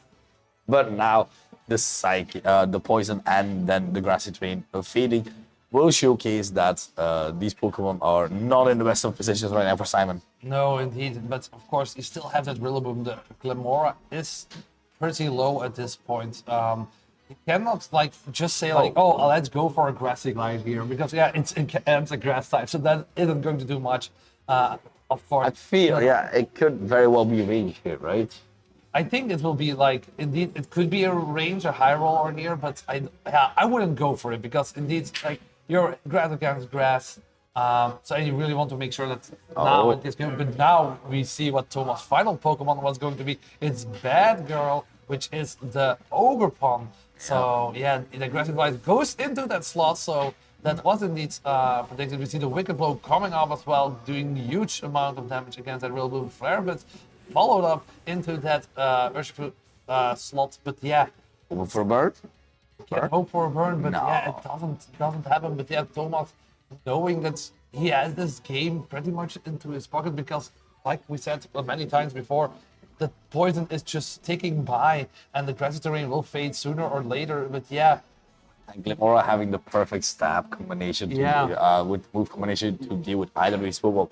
Grassy Terrain disappearing, no more priority Grassy Glides, and with both Pokemon being slower than what Thomas has, Simon does seem to have the writing on the wall, and that means Thomas Baku wins. He just got his World's Invite, but guess what? He ain't done yet. He's still playing. He's got to upstage his son left and right. Meanwhile, I'm gonna say, Thomas, sit down and smile at the camera. Thomas.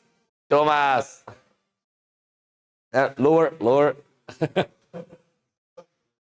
Yeah, that's one. No, but that means that Thomas is now 4-0.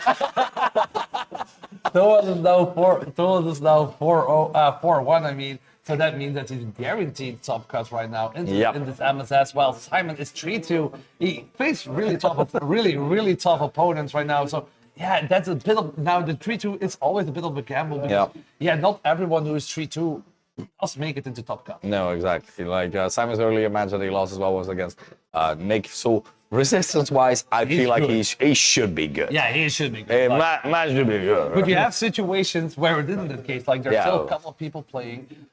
We don't know the results of all the players here. Yeah. So yeah, like everything can really swing right now. Okay, for Simon, he can pretty much say, you know, my resistance is good. I can really hope that I get into top cut. Yeah. But you have some people who are like, you want the guarantee. yeah, you want a guarantee. You want to, like, with that many players, like, some people get cut out. And Yeah. only the top 8 gets points. So yeah, let's see how that favors in, of course. But if indeed Simon makes it into the top 8, yeah, he gets some points, making it get closer to this world. Exactly. So we'll be back shortly with a small interview with Thomas, and we'll see you as well after this to the next round.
Welcome back, ladies and gentlemen. I'm here with Thomas Baku.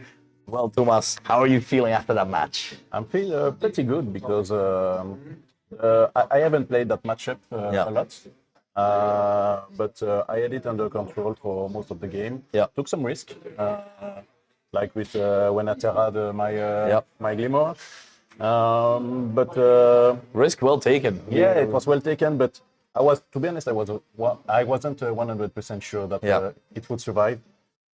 Really happy that it did.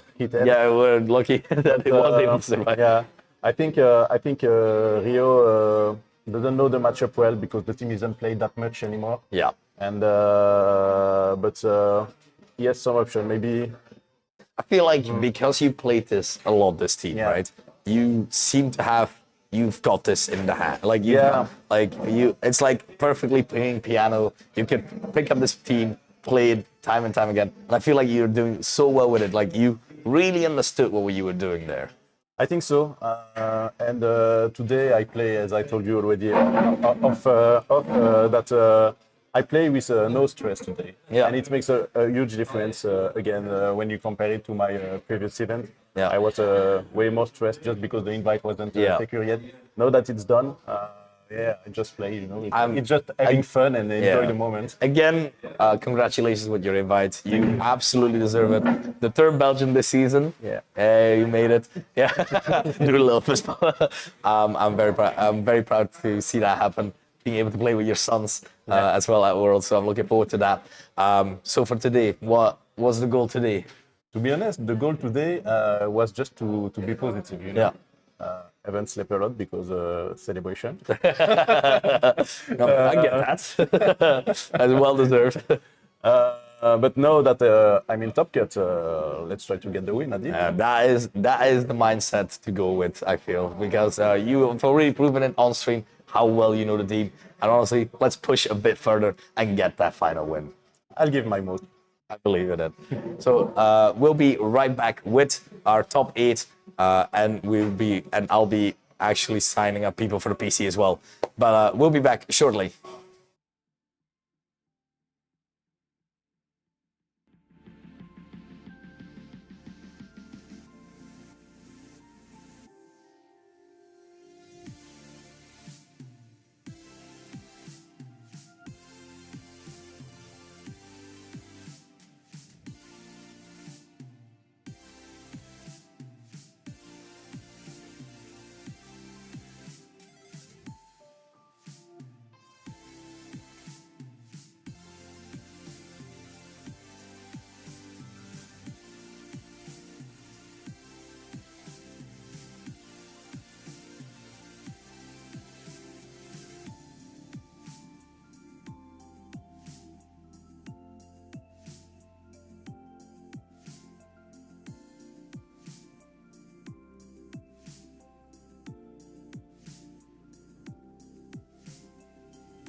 Welcome back, ladies and gentlemen. We're back here with our top 8. I'm here, of course, joined with Nick Teunis this time around, and myself, I'm Simon. So, how are we feeling, Nick? Yeah, I'm really excited to get into this top 8. Like, some people, unfortunately, a little bit are also currently enjoying themselves in the Premier Challenge. So that's always nice to have it as a backup. But now our top 8 is finally here, and we can go around it with this next round.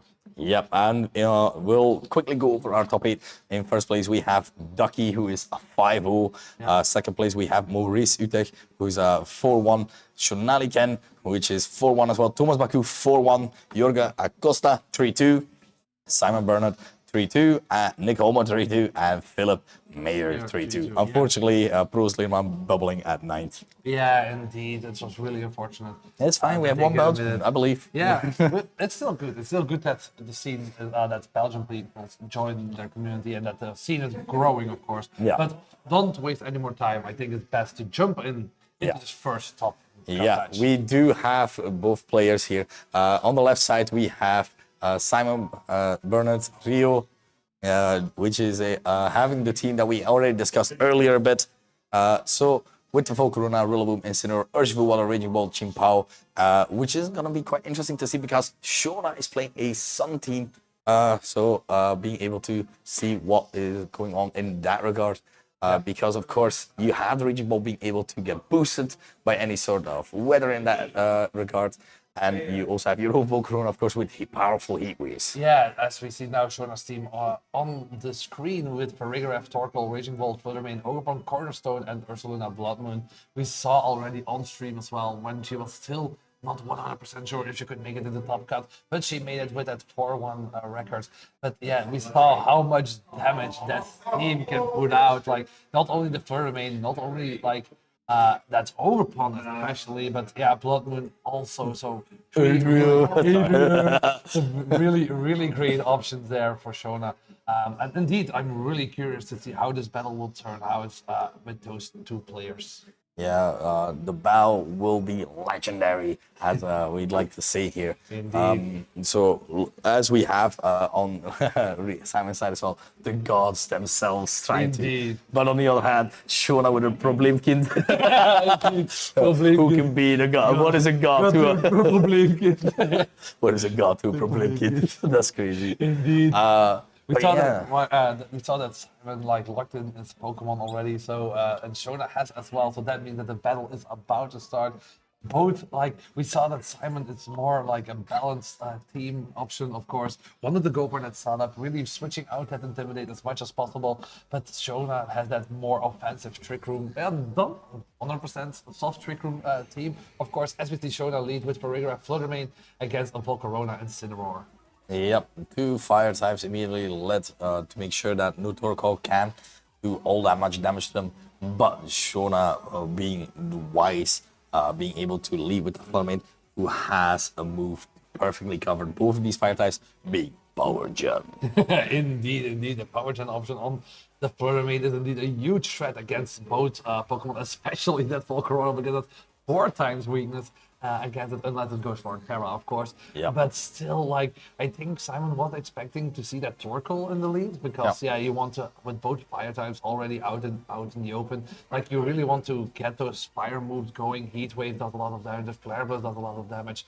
But yeah, you can't go for the fake out, of course, because Paragraph is on the field. But yeah.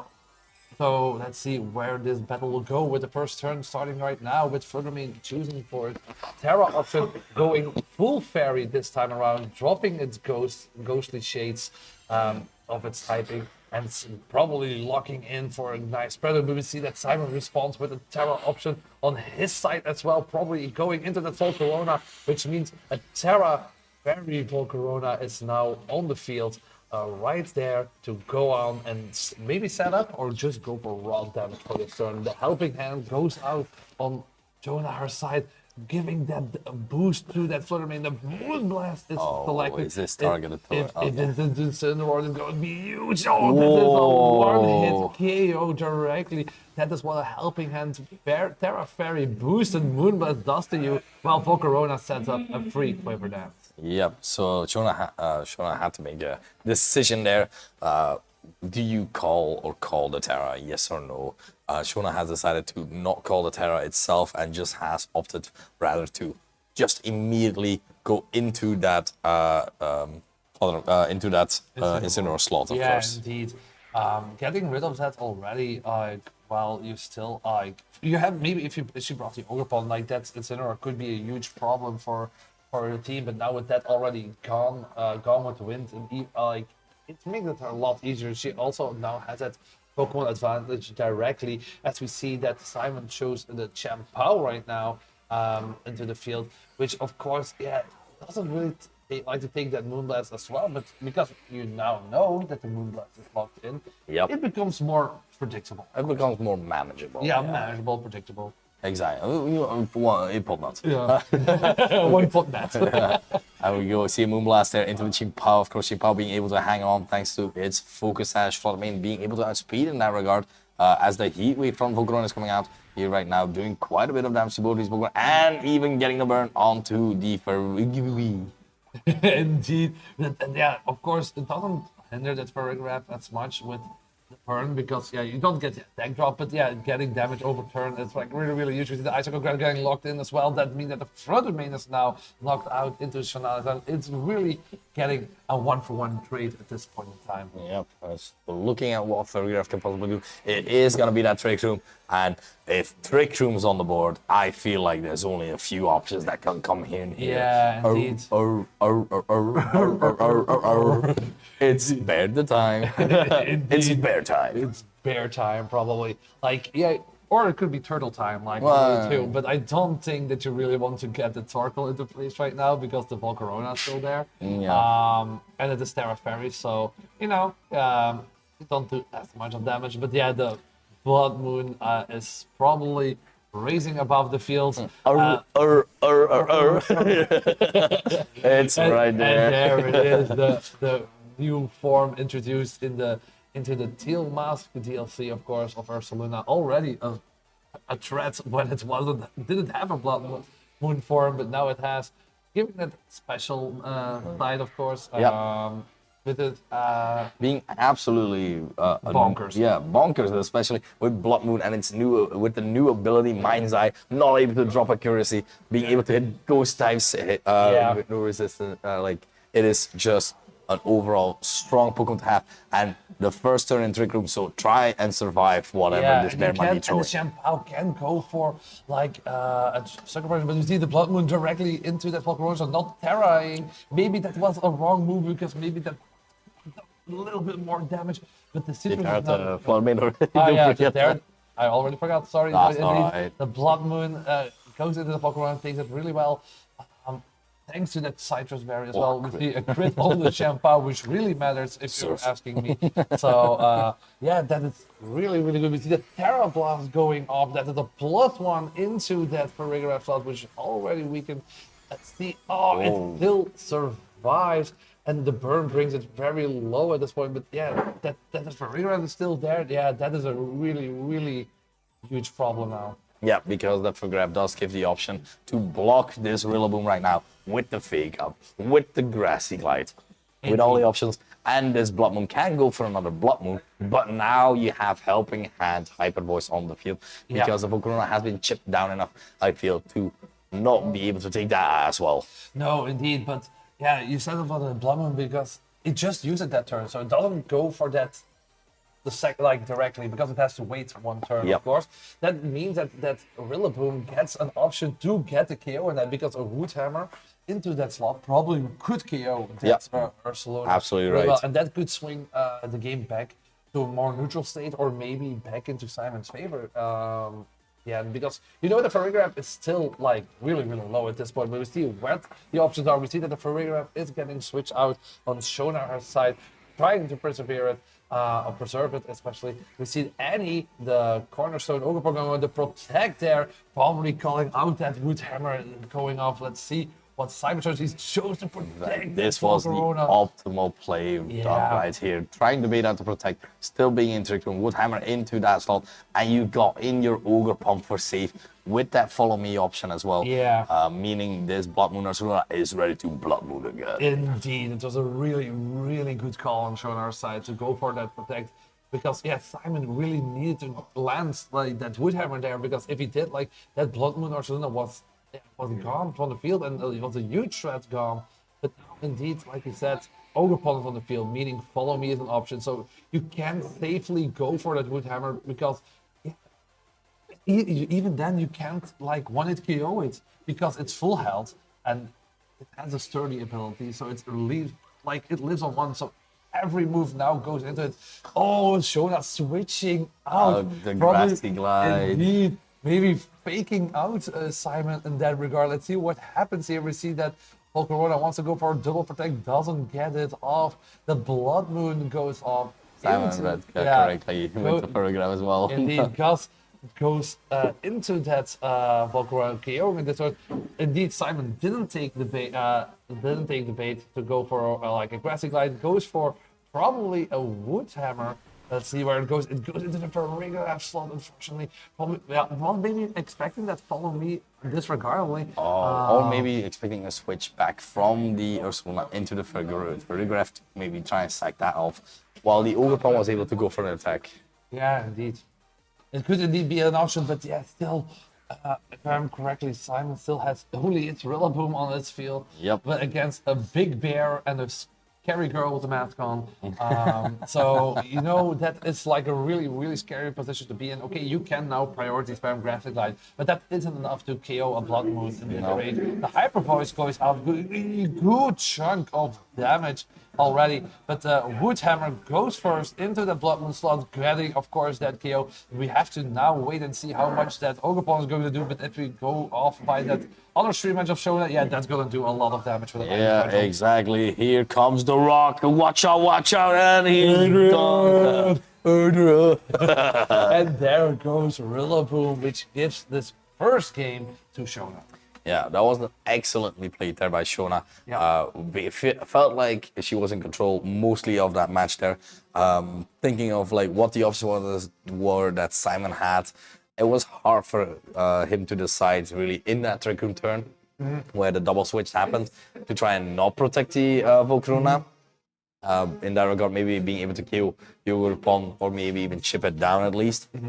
But that is such a hard call to me, because at the same time, that Perigraph could have just as well helping-handed Hyper Voice and could have still taken the KO there. So a lot of options that you have to weigh off, and like that is also the level of thinking that these players have, because they were trying to push everything out of their Pokemon, of course, and now especially because they're in this top 8, meaning they are pushing the limits of their own knowledge and of course their own Pokemon. Yeah, because in the top 8 you don't face like your average player. You're facing like the creme de la crop of this tournament. Exactly. Like the top players that really put in all their weight, did the right moves, clicked the right targets to get those KOs, to get those wins. And indeed now Simon, okay, he is on the back burner. That doesn't mean anything. We saw him in the spot once again, also on stream against Justin like yesterday, and he won that like that whole set again with 2 games. So it's still all out in the open for him as well, because I don't think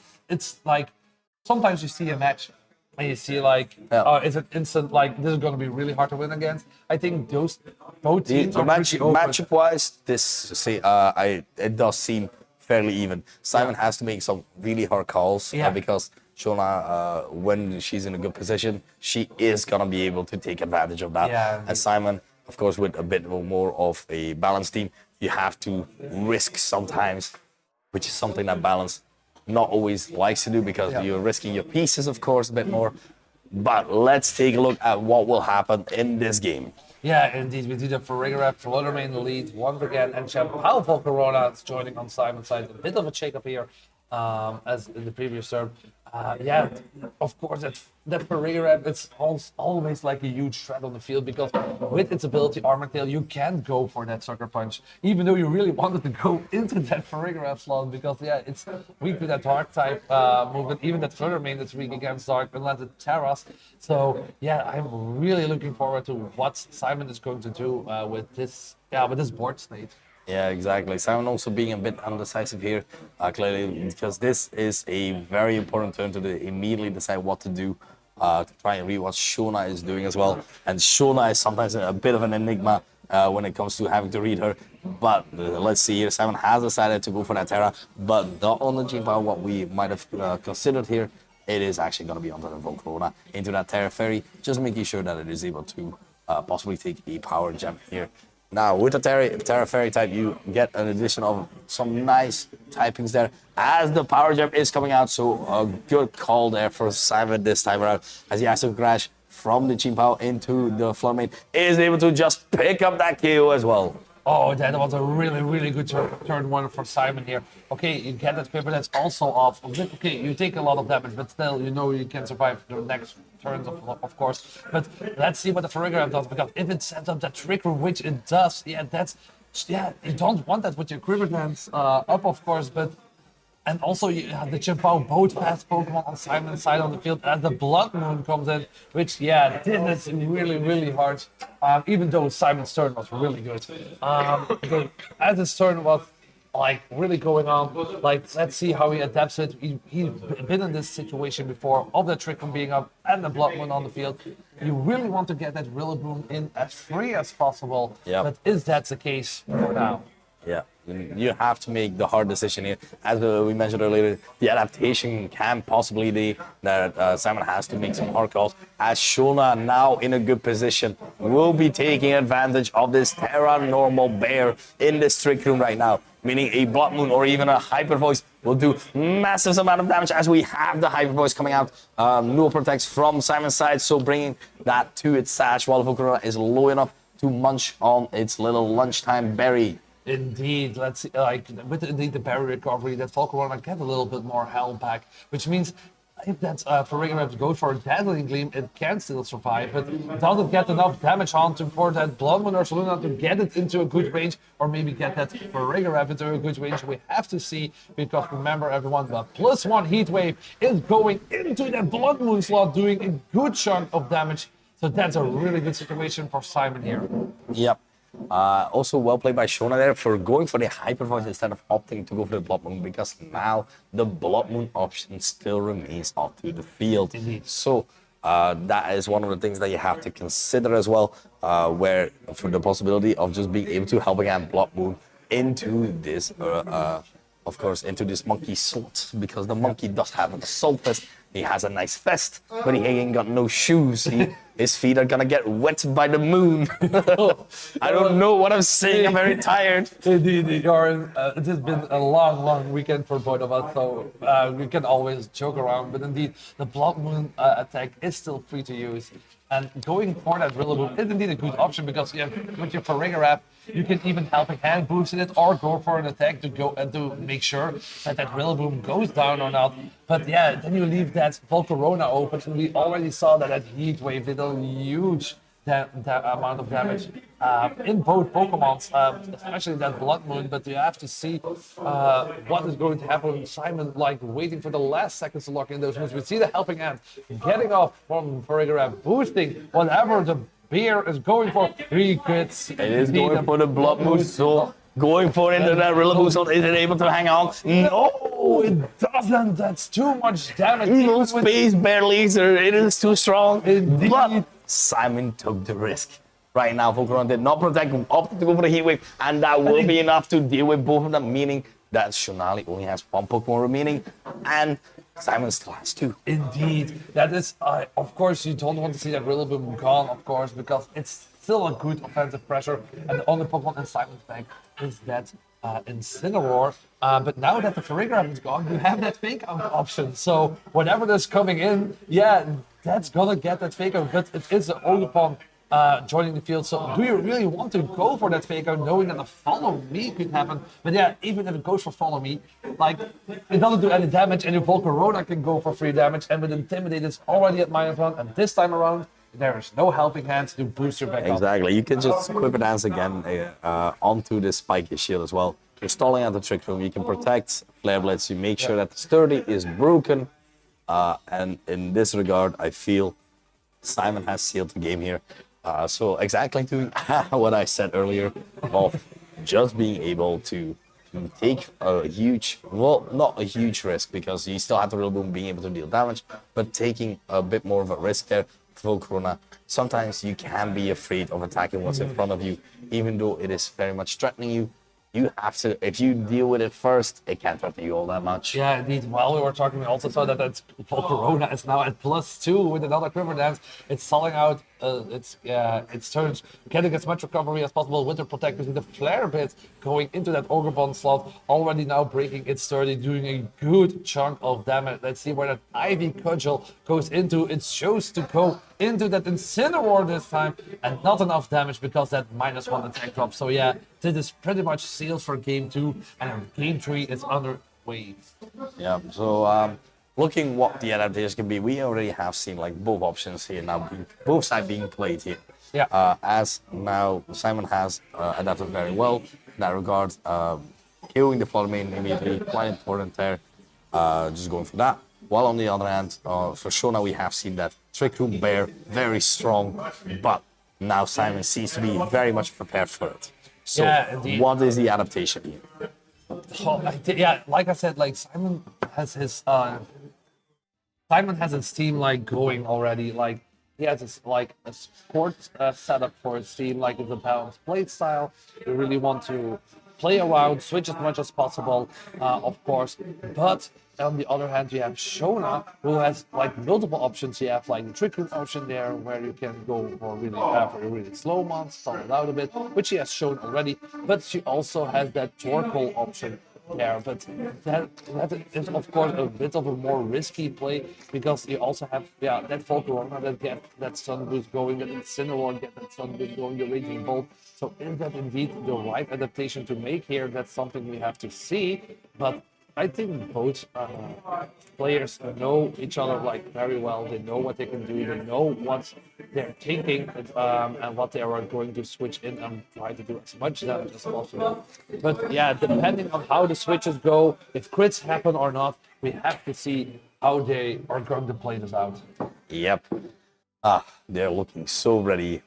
It's hard to believe that both these players are friends right now. Looking at the cold stares at the screen. Yeah, I just told everyone indeed that both players like know each other. Like they played probably each other, tested their teams against each other, so they know what the other person is thinking or what they were going to do. Yeah.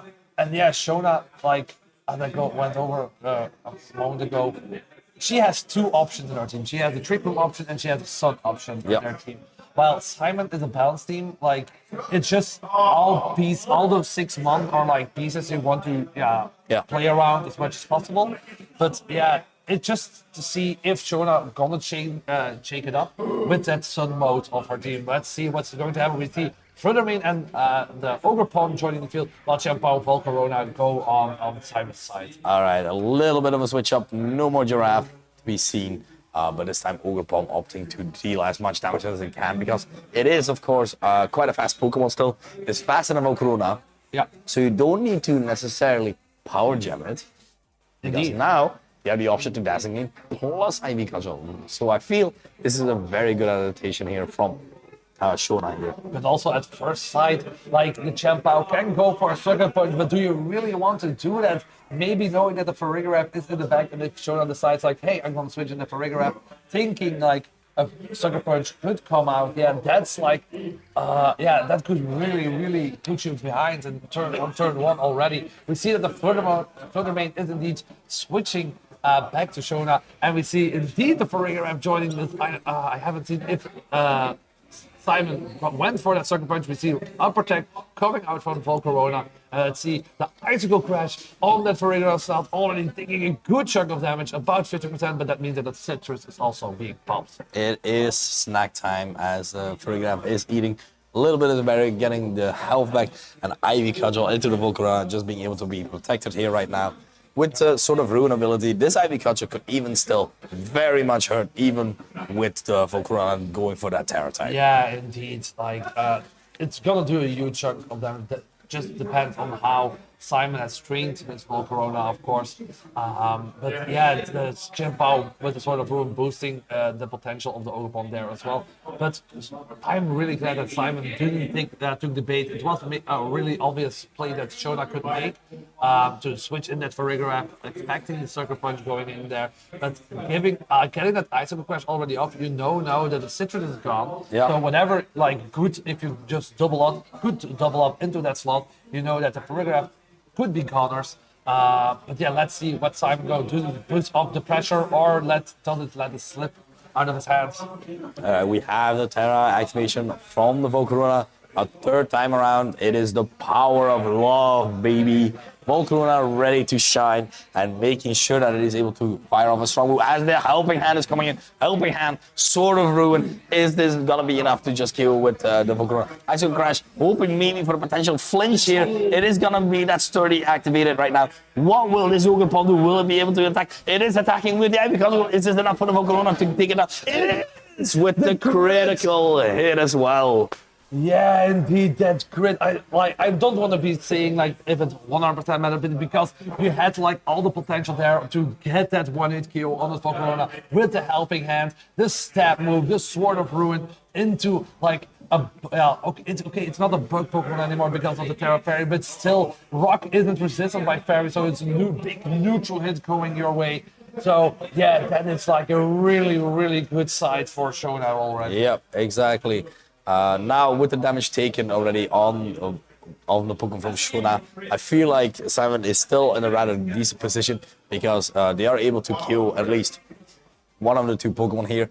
And a Wood Hammer in Grassy Terrain with Chimpao next to you, your best buddy. Yeah. That's gonna be smashing hit as well. Indeed, that's gonna be a huge amount of damage. And maybe it's Shona even sure that you want to have that Farigiraf like at your on the field right now, because indeed that Woodhammer could go in there. We see the Follow Me coming out from that Ogerpon, which means that all its attacks are redirected. The Icicle Crash connects, meaning that Ogerpon is KO'd. So that means whatever Rillaboom is going to do, it's going to hit into that Farigiraf. What will Farigiraf do? We'll have to see if it survives this big hammer down. Oh, another KO. So that is like a huge KO as well, because now you can priority spam, of course, with the Grassy Glide, but also Sucker Punch is back in option.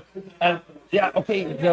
We know that Flood Main is back, but what else does Shonali have? It is that Blood Moon. That Blood Moon does not like to be here right now. No, indeed. Especially not with Trick Room not up. So, and the Flutter Main is there as well. So, yeah. But okay, the Terra option is still out there for Shona. She can Terra Fairy. But do you really want that with Blood Moon on the field? Because you really need that Terra Normal to get that Blood Moon damage and Hyper Voice damage going. And also the Chimpao is at full health. That means that it still has its dash. So it stays on the turn like at least one extra turn, I would say. So yeah, this doesn't look good for Shona right now. This feels like you have to make a very hard call here to make right now, as Shona is gonna go for that call, going with the gut feeling, because it is Specs Flutter Main, meaning it will not be able to protect. So Shona is going all out, no protect needed. I'll dodge this Icicle Crash. Terra Normal Moon Bear incoming. Blood Moon is here. It is definitely from the Flutter Main, doing as much damage as possible, with maybe a potential follow-up from the Hyper Voice right now as well. So let's see what is happening. Icicle Crash into that Flutter Main. Flutter Main will be able to go down. We have seen this before, but now it's Blood Moon versus the world right now. Is it going to scream or show its moon? We have to see when the mood hammer goes down. It's a big mood swing. It still survives, of course, because the ground typing is now gone. The Hyper Voice goes out, and that means that's probably 2 KOs on Simon's side. So that's one-on-one Pokemon still left right now. Yep, exactly. But we have already have the information what Simon has in the back here, of course. Shona, of course, doesn't know if it is that Incineroar dies. Very good for Shona, potentially, if the Blood Moon is built not the slowest version, but unfortunately, it is Raging Bolt, and it is faster, it has Thunderclap, it is able to make sure it is able to deal with this. And now she went for that protect, already expecting that Thunderclap. Just go for the triple. Yeah. Honestly, eat that grass, Bear. Eat the grass. You go, Bear. Like Shona really wants to stall it out because indeed the Thunderclap, we don't know how much damage it's going to do because Ursaluna is really special defense all the time. You see the Dragon Ball is being locked in. Is that enough to get the KO? Of course it does. And with a critical hit on top. So that means that Simon goes through into his next top 4 of this MSS. Yeah, well played, both players. We got a nice look. Oh, they're even hug. That's They really adorable. hug it out because we got the camera. wing from Simon, of course. Really. I almost fell over one time. Don't lean back too much because we still have 2 more matches being cast right now. But yeah, I'm really like a bit impressed by Simon, not because like he played out of his mind or anything, but a really good adaptation inside around, like adapting, saw what Shona was going for, like locking in always that trick room option, and then just in game 3 bringing that Raging Bolt was really a deciding factor here. Exactly. The entree battle was maybe a bit too big for him, but the dessert and of course the lunch were finished completely crumb by crumb. Simon played that expertly, and I'm very much looking forward how they will do in the next top 4 match. Yeah, indeed. Like we don't know who we will facing, and we don't know who is making who also won their other top 8 battles. But yeah, if Simon can put a win here for this MSS, once again, I think most players who are now in top 8 in this MSS have their worlds invite locked. A lot of people. They are guaranteed. You'll see them. Yeah, you'll see them. You'll see them indeed. But so yeah, this gives another opportunity for Simon to get more points, which means UIC. It's just you can play it more relaxer, you know. Like if people who have their worlds invites can play it relaxer, but also if you don't necessarily have to get those points, you still have other events to fall back on. Yeah, whoever has their world invites doesn't have to stress that much anymore. You're right. But more of that in the next top 4. We'll be right back with maybe a short interview depending on how many people are still playing. Probably no interview, and we'll just go into the next top 4 match. See you soon.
Hello, everyone. As we are getting ready for the top 4 already, next to me is Shonali joining me at the caster deck as of yesterday. But today she was a player and managed to get top 8.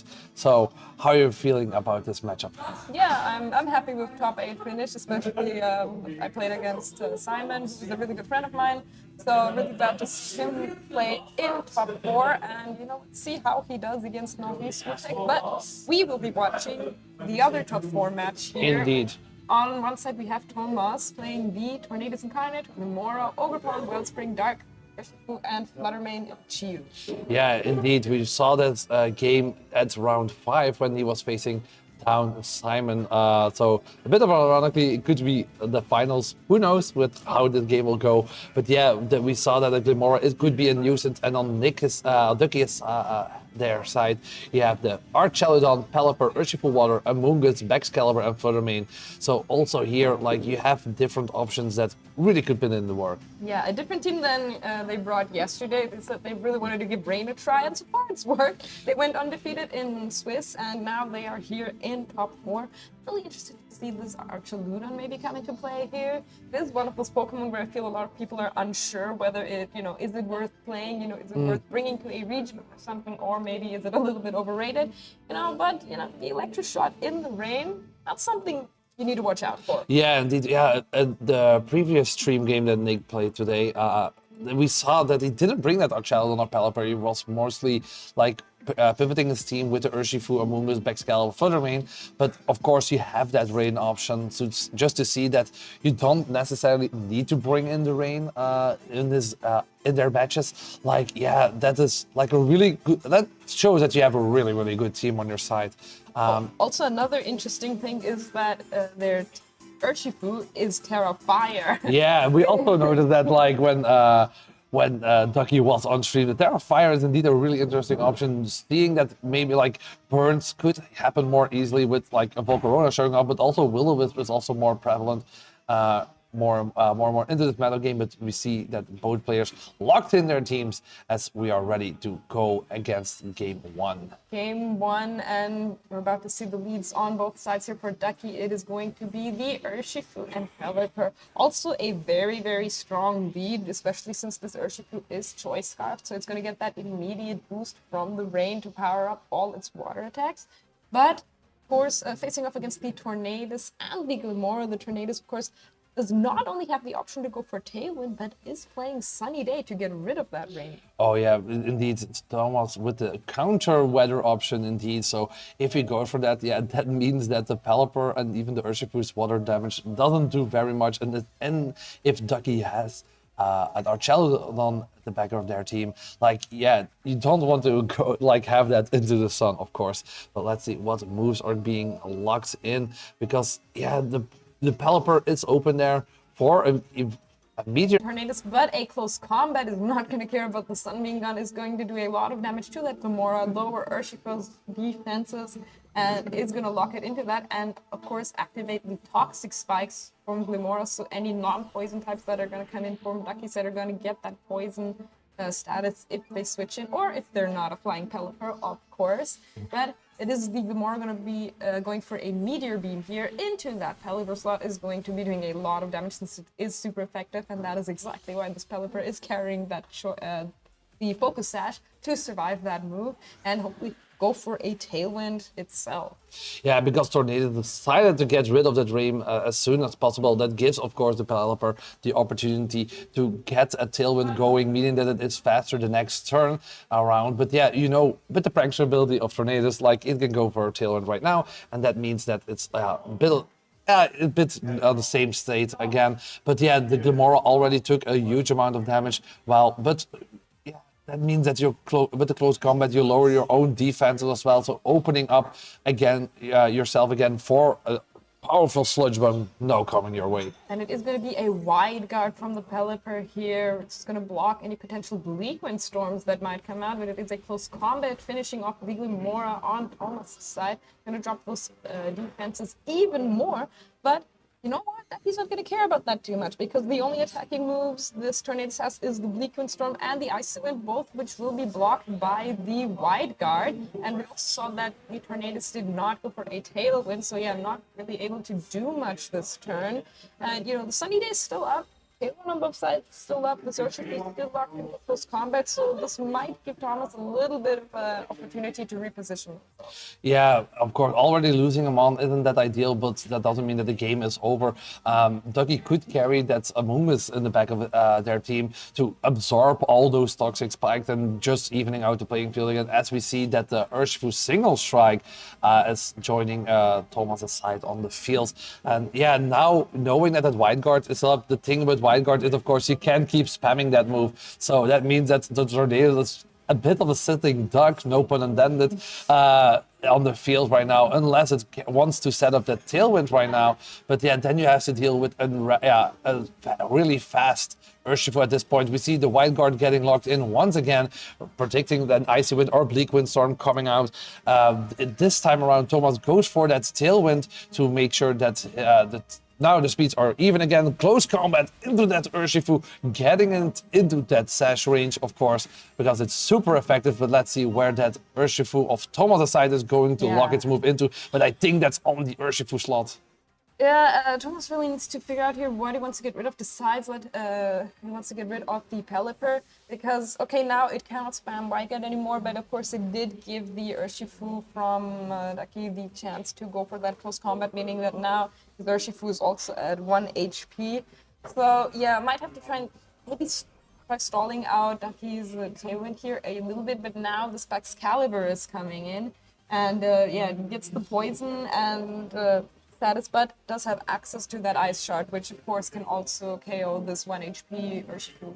Yeah, indeed. Like we now with the Toxic on the Excalibur, that puts that Excalibur on a timer. But does Thomas have the option still on their field, or maybe in the back, to really get those stall turns going? Because if I remember correctly, the Tornadus isn't running any protect, so you don't have that option on that front. But of course, Pelipper now being gone, Wide Guard isn't an option anymore, so you can spam those Bleak Winds, which is probably going to do. Archelodon is in the back, so no Among Us, so the poison stays on the field. But of course, a Steel type doesn't really care about that much. We see that the Terra option is coming out from Ducky's side, which is the Terra Poison Excalibur, of course. Yeah, and since the Excalibur switching before it got into that Terra Poison state, it is still going to stay poisoned, is going to take that hit from the Urshifu, the Sucker Punch very well, but a Bleak Wind Storm coming up, doing almost nothing to that Archeludon and Excalibur, also taking that very well. So yeah, Ducky deciding that, you know, an Urshifu at -3 defense definitely wants to switch out, and Archeludon really is a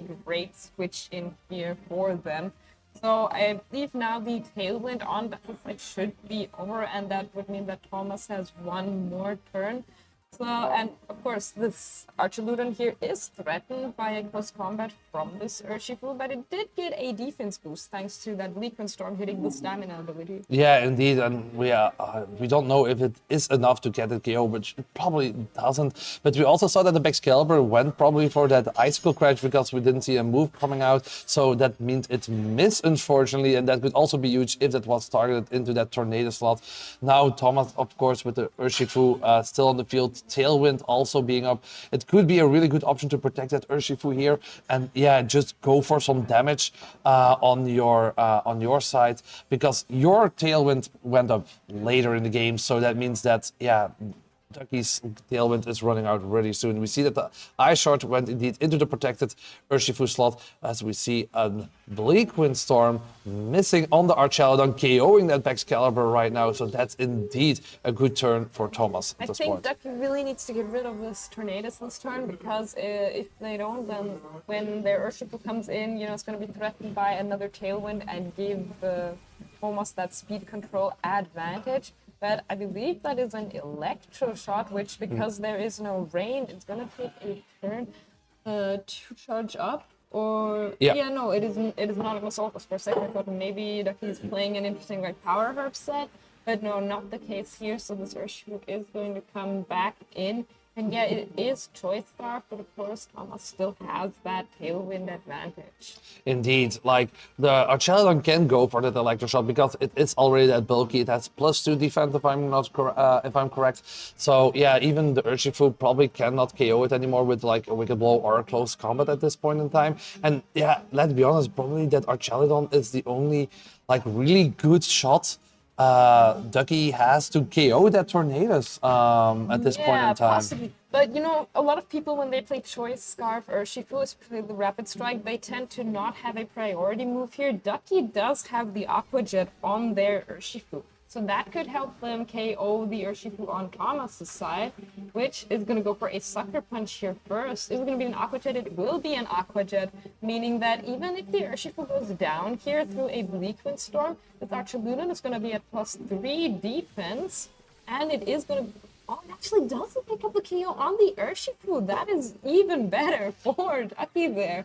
Gonna get the defense boost there on the Archaludon, which is gonna go for the Electroshock now that it is all charged up, and it is a one-hit KO on this Tornadus. Indeed, like that's a huge KO there for Ducky. Maybe it could be like a turning point, of course. It still survives even after that poison turn, but let's be honest, even with the Bleak Wind now hitting that Urshifu, Thomas now knows for the next game, you know, that Urshifu can take a Bleak Wind hit. We see that the Shiyu is joining the field, which is something that the Archelon really doesn't want to see. And if I'm correct, that is a choice spec Terrafire option for Thomas. So it may come down to the Shiyu maybe hitting its overheat or not. Shiyu being a little infamous for maybe, you know, missing some of those overheats, because the Urshifu, you know, it's going to go for Aqua Jet again anyway and go down to the poison. So really, Terrafire from the Shiyu here really needs to get the KO on this Archaludon before it does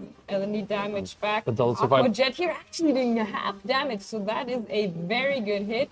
Is going to be what I believe is the overheat into the Archaludon. Is it going to be enough? It is enough. So that is a game for Thomas. That's a really good back and forth that we saw, because Thomas was indeed taking the lead at the first glance, but then Ducky really came back into that game one already, going for those wide guards and really pivoting their team against a good option. But Thomas played it really smart to keep that Shiyu as long as possible into the back, so it could KO with an overheat on that Archaludon. And I think that also showcased why people do play Glamora. Like, aside from the massive damage from something like a Meteor Beam, those toxic spikes sometimes can really make a difference. And in this case, they really did.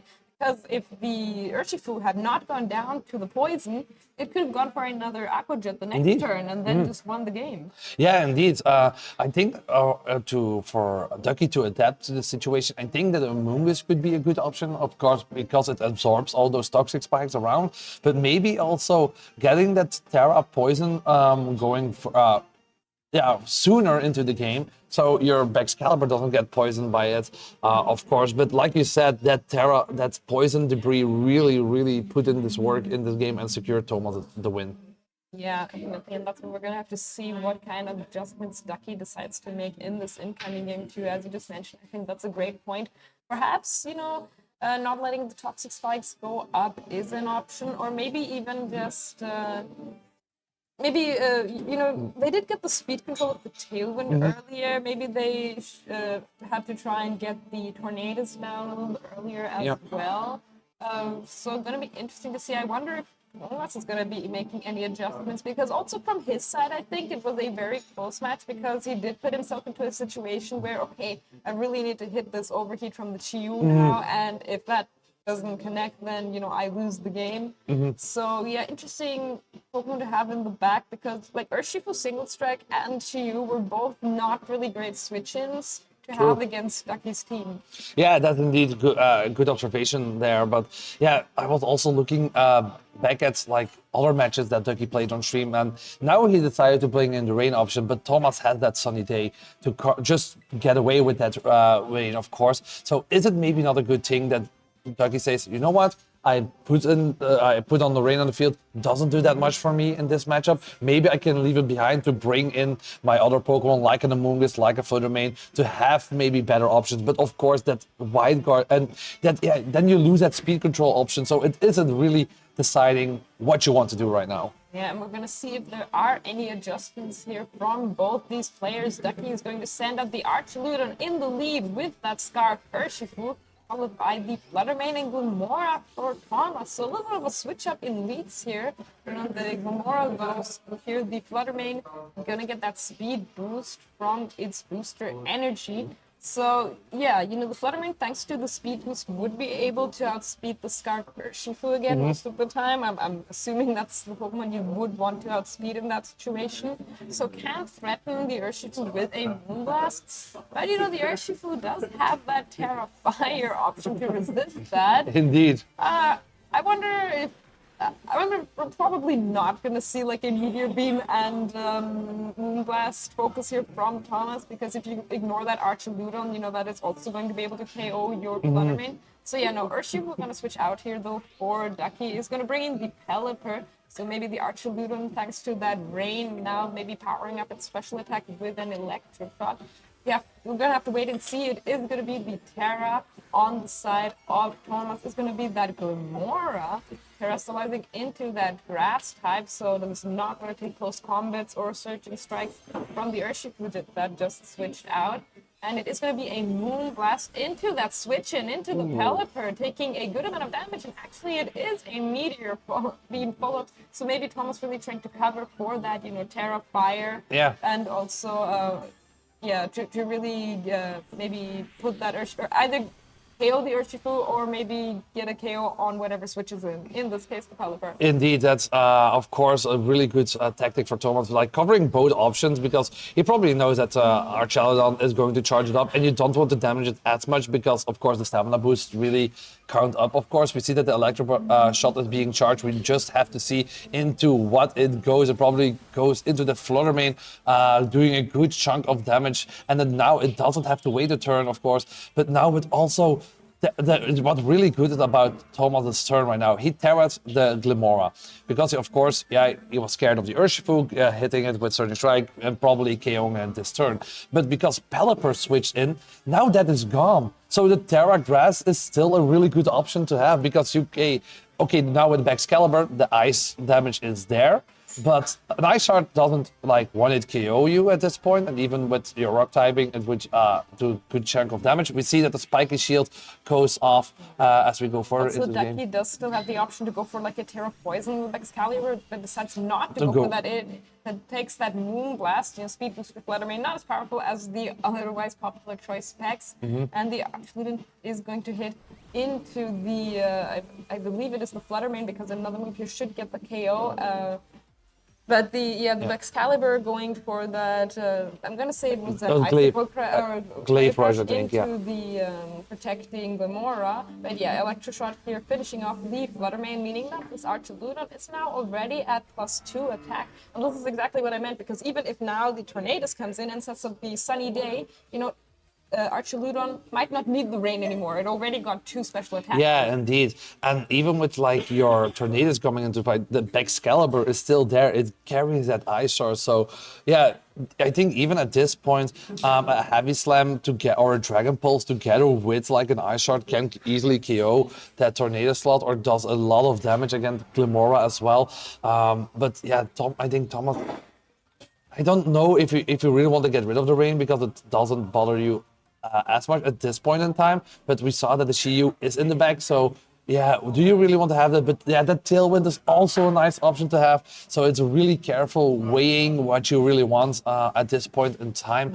But yeah, Ducky also positioning itself really, really well at this point. Yeah, I think Ducky does have to watch out for this Glimora just a little bit, because, you know, it does have that Earth Power, which does hit the Archaludon super effective, and it does have a boost from the special attack from the Meteor Beam.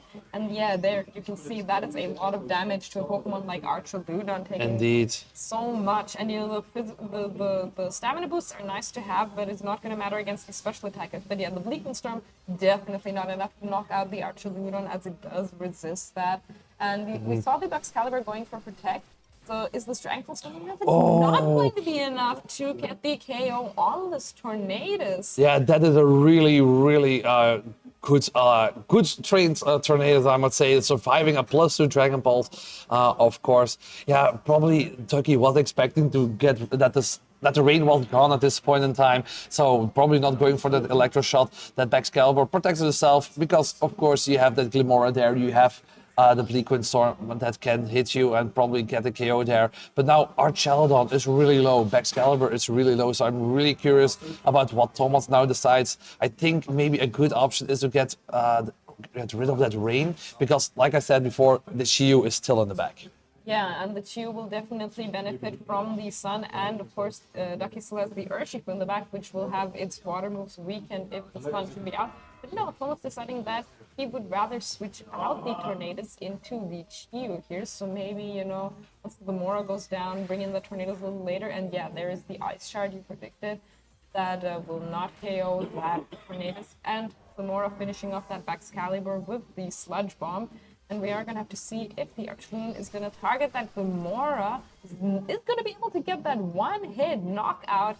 But I think this puts Thomas in almost a better position than Ducky, since because, you know, now the Tornadus can come in, set up a sunny day. So if the Urshifu wants to prevent that from happening, it has to lock itself into Aqua Jet. Yeah, indeed, and that's not something that you really want to lock into, of course, because it doesn't do much damage. Okay, you can probably KO that Tornadus at this point in time if you go for that Aqua Jet. But yeah, with Prankster ability, like the Tailwind is getting set up, and that Sunny Day is probably to get set up. So, and you still have a Shiyu with spread moves like a Heat Wave on the field. But yeah, I think Ducky also still has his Terra option open. Yeah. They do, and I think at this point, actually, there's not really a way for Ducky to lose this game, because all you really need to do now is you go for the Terra Water on the Urshifu, you get the KO on the Tornadus, you know, your Scarf, so you're gonna... you both have +1 priority. If you get the KO on the Tornadus, and there it is, the Aqua Jet gonna KO that Tornadus. Now the Chiyu probably not gonna be able to knock out this Urshifu, and is then gonna go down to 1 or 2 more Aqua Jets. Yeah, probably, because that indeed it goes for this for the Snarl to lower the special attack on the Archelodon. But yeah, I don't think that matters too much, because that Dragon Ball still does a lot of damage. So yeah, I think we're going to see a game 3 really soon. Yeah, I'm gonna see a game 3 here. You know, this Aqua Jet gonna be enough to knock out that Chiyu and win that for Ducky. So yeah, we are at a score of 1-1 now. I think that was a really great adaptation there from Ducky in that game. The fact that they have the Pelipper in the back, they brought it in after the first turn right away, and yeah, it did go down right away, but it did let that Archelodon set up, you know, 2 electroshocks and get 2 special attack boosts, which, you know, the Tornadus was not on the field for Thomas, so there was nothing really stopping it from doing that.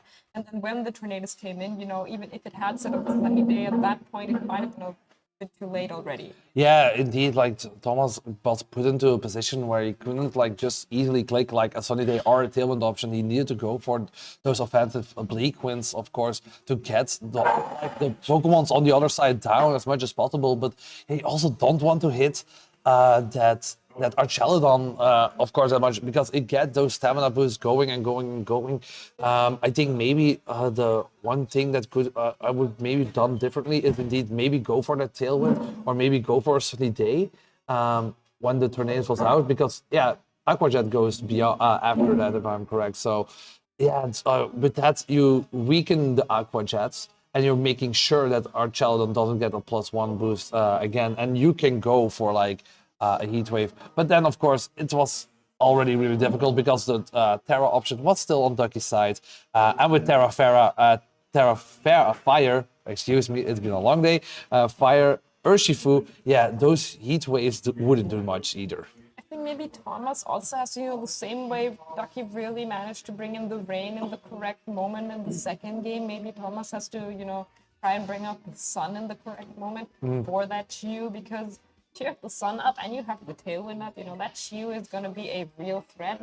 Another option you would have if you know, say you don't really want to rely on the Tailwind is you can bring that Flutter Mane and, you know, start going for Icy Winds, you know.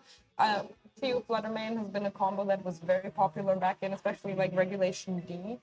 So yeah, it's also nice to see it here again. But I also wouldn't be surprised if Thomas just went for the Glimora lead again, because I think that really is the Pokemon that pressures Ducky into really going for certain Yeah, ways.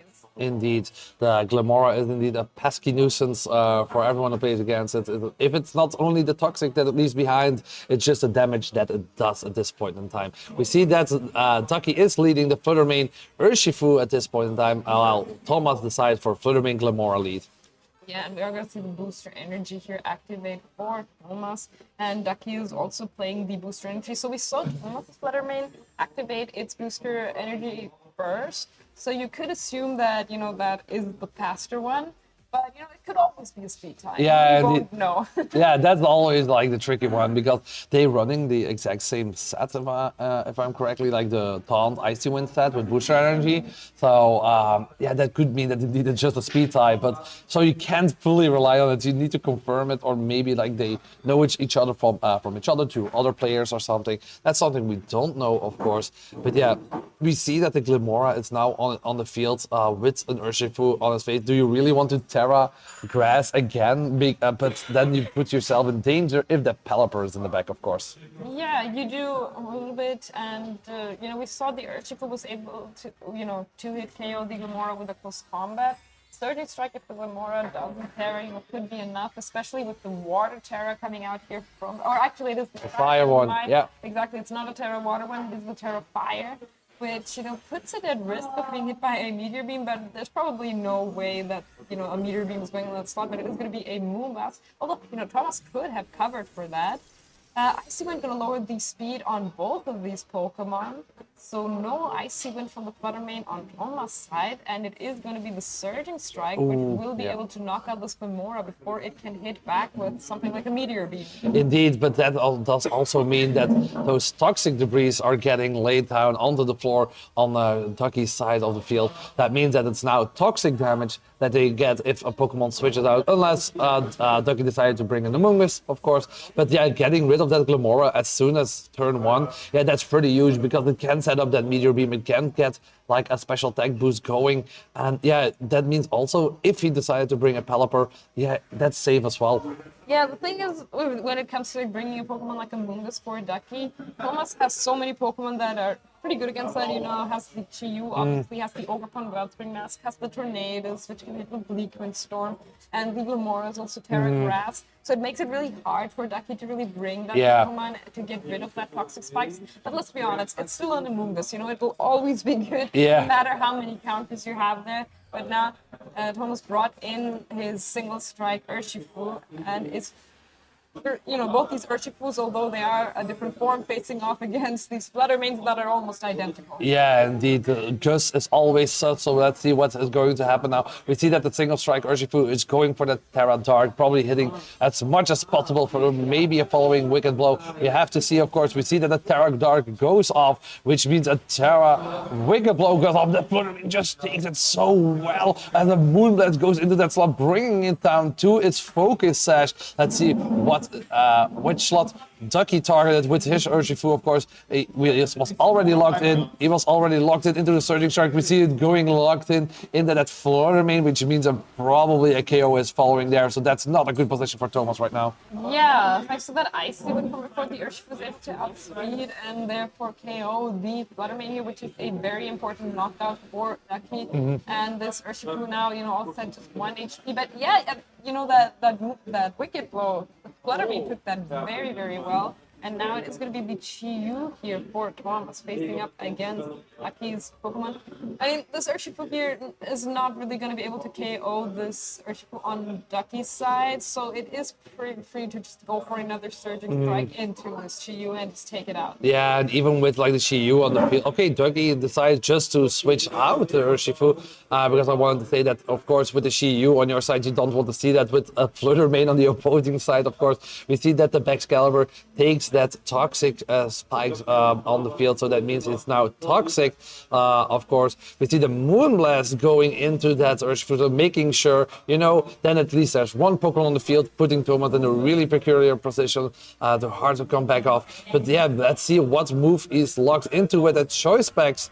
We see that The Heat Wave is going off. It hits the Fluttermane, misses the Excalibur, which is pretty huge, because if that hit, that could be a potential KO. I actually really like that Ducky switched to Flutter Main out because, of course, there is the chance that the Sucker Punch would be enough to KO the Urshifu form Ducky. You know, could get a crit, could be a high damage roll. So I really like that they switched it out. They're bringing it back in here now, and now it is definitely going to be able to just go for that Surging Strike, outspeed the Chi-Yu, and get that win. Yeah, indeed. Also, like one Pokemon left while Ducky still has 3, and we don't even know what the last one is. We see that the Surging Strike goes into the Chi-Yu, chipping down bit by bit, and that's a game for Ducky, and a really, really good comeback there, putting 1 game behind and then getting 2 in a row. Nick is once again back in the finals. Of course, they already won the MSs yesterday, and they are here once again in the final 2, ready to go head-to-head with whoever wins the match between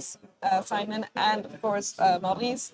But big congratulations to them, really showcasing that, you know, they can play more than just, you know, that team that they played yesterday and in Dortmund. This is something completely different, this Rain team, and they managed to make it this far once again. Yeah, indeed, it's like really, really impressive from Ducky to, like, he's changed his team, like, today. Like, he decided, like, you know what, I'm gonna play something else, let's see how that goes.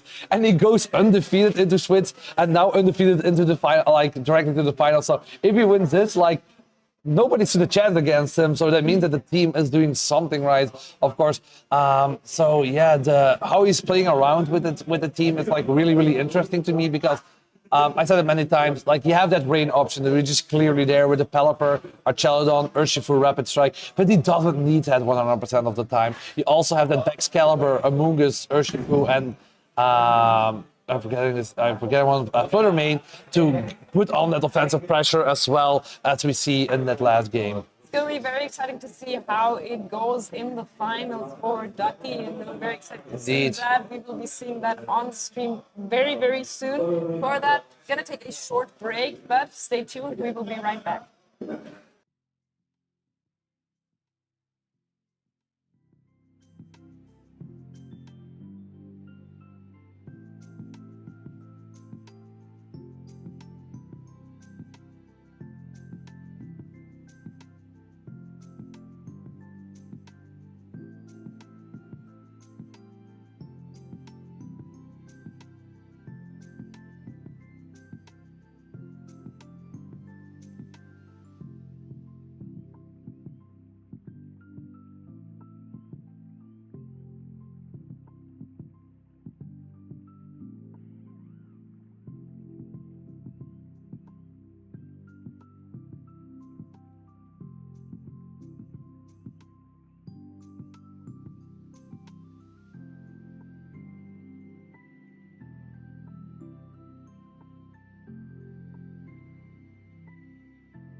Hello, everyone, and welcome to the final round, the finals of this MSS in Belgium. Next to me is Jorge Acoste. Next to me, he was also a player, managed to get top cut. How is your day going? Fine, thank you for asking, Nick. Well, I can't complain. I think I did an acceptable tournament. Of course, I wanted more, but you never can. Sometimes you can't. It's part of the game. Yeah, indeed, it's part of the game, of course. You got those points already getting into that top K, but let's see how the final is going to turn out. As we see Maurice's team with Ogerpon, Wellspring, Urshifu Dark, Entei, Fluttermane, Raging Bolt, and Landorus Incarnate. I do like pretty much this version. The real team for the Spanish player Castibat. I remember that Michael Kels turned the last Utrecht regional Incineroar, and he played Entei, which give it. They already played. They're already playing 13, so we're going directly into battle. We see that Urshifu is already Terra Fire, and Amoonguss is also on the field. And Fluttermane on Maurice's side, getting those Surging Strikes directly into it. To go quickly over Nyx's team, we already saw it's Archelodon, Pelipper, Urshifu Water, Amoonguss, Baxcalibur, and Fluttermane. But yeah, we can't go much into detail right now because one, we're already into battle, and two, we already we already went over it in the previous round as we see the Ogerpon landing in Horn Leech, and then Pollenpuff goes into it as well. So we see that Entei is in the back for Maurice, which he now brings out, giving, of course, that extra pressure against that Amoonguss with, of course, its fire moves. But yeah, you need to be careful. Once you lock into something, yeah, that goes into your full game. And you also have an Urshifu Water on the other side, which is locked into Surging Strike. So yeah, that Entei is not really in a good position, Jorge. Yeah, I mean, well, the good thing about this spot for Maurice, he had the Follow Me to reduce the Urshifu pressure. We'll see if he uses it or not. But yeah, I think this was him turn one. He's playing without a Pokemon right now. He's a big bad in the game. Okay, we see that Nick reduce. Yeah. Flutter. Yeah, it goes, it switches out that Urshifu into, for that Flutter, of course, which is that booster energy running, not a fully offensive team, of course, it's with the taunt option there. So probably maybe expecting a hit into it, a double switch coming out. Maybe we see Urshifu going back, but no, it's that Excalibur now joining the field. Let's see what moves Maurice like that follow me. Yeah, that does nothing, of course, with the double switch. But that means that the Entei can do anything at this point in time. We see the Sacred Fire going into that Excalibur slot, taking that very well, and of course getting a thermal exchange boost on top of it. Ooh, interesting turn about Nick. Let's see what he's planning. I don't really see where he's going to. Yeah, probably he wants to put as much pressure as possible, and probably saw that a fire move was going into that slot, and Excalibur was the one to take it. You can now go for an Ice Shard, of course, but you don't really can KO anything. But yeah, Fluttermane is the fastest thing on the field at this point in time. So yeah, you can pressure that Ogerpon, maybe like it puts it like into KO range when you go Ice Shard first and then Moonblast. Or maybe chip that Entei as well. We have to see what Ducky is going for, of course, as we see the Entei being switched out on Maurice's side. I guess he wants to have the strength speed pressure against the Excalibur. Let's see. Ogerpon protected itself with the Spiky Shield. The Ice Wind is coming up, so that means that Ogerpon is safe, but that Urshifu isn't. That Sash, it's now broken, of course, and its speed is lowered as well. That means that if that Excalibur went for a Gleaver into that slot, a really good deciding factor there. So that's another KO for Ducky, his side. Yeah, that puts Maurice big on the back burner. What do you think his option could be? Incredible turn by Nick. I think that now Maurice is in a really bad position. Yeah, I only think that he needs the crit to the Fluttermane, because if not, it's a bit difficult to be there with an extreme speed, not without hitting the Fluttermane. So let's see. I think that this game is almost loose. Yeah, indeed, it's really hard for Maurice to come back into this, of course, but you have that anti-pressure. It's still a strong Pokemon, and a burn could change a lot of things, of course. But yeah, nothing can be really put into KO range because the Fluttermane is pretty healthy. Okay, the Excalibur is, of course, an option to get for an easy KO there, but yeah, then you still have to deal with that Urshifu in the back. We see that Excalibur is going for that protect, making sure that it stays safe. The Fluttermane doesn't go for the extreme speed is locked in. A bit of a weird choice of Maurice because of course that Fluttermane is still there, being a ghost type. We see the taunt now coming off, making sure that Follow Me or Spiky Shield are no longer an option there. Yeah, safe turn by Nick. I think he did the right one. Yeah, indeed. By taunting the Ogerpon, like he just has to go for an offensive move. Okay, Maurice called that option. Going into the Ogerpon, of course, and he Horn Leeched the Fluttermane there, giving its back some health and lowering Fluttermane's ones. But yeah, that I don't think that really changed anything because, yeah, like we said before, the extreme speed is locked in. Okay, you always go first, but as long as Fluttermane is still there, like your extreme speed doesn't do anything. Yeah, you're right. Let's see. I guess that Nick did the pound, thinking about sending the strikes. Then they will have having the pressure of the Follow Me. So I think that it's in a safe spot. Probably will take the game. Yeah, we see indeed that the Fluttermane is switched out against a Mungus, so that means that they have indeed already all its Pokemon still on the field. Extreme Speed goes in. Of course, that Excalibur does go down. Doesn't really matter at this point in time, of course, because another Pokemon can come in, but you have to see what goes. Ogerpon for it goes for the Horn Leech, which doesn't do much against the Mungus, of course, because it's heavily resistant there. I guess that the only option that the Maurice have right now is to call the Terra, but the Terra won't be very useful in this spot. Or well, maybe he can get an extreme speed crit with the Terra. Then the game could be open. We'll see. We have to see. I'm not 100% sure if Maurice already used his Terra because we were joining in, of course, a bit later. If that Terra option is indeed, okay, it is indeed still open right now. So if you can maybe even go for like an Ogerpon Terra for that Urshifu, because yeah, your Urshifu is now Terra Fire and is probably not going to click a Surge Charge while an Ogerpon is there. So we have to see what Maurice can do. It's still not 100% open for Maurice. Like he is in indeed in the weaker position right now. But you know, it's Pokemon. Crits happen, hacks happen. A lot of different things can happen.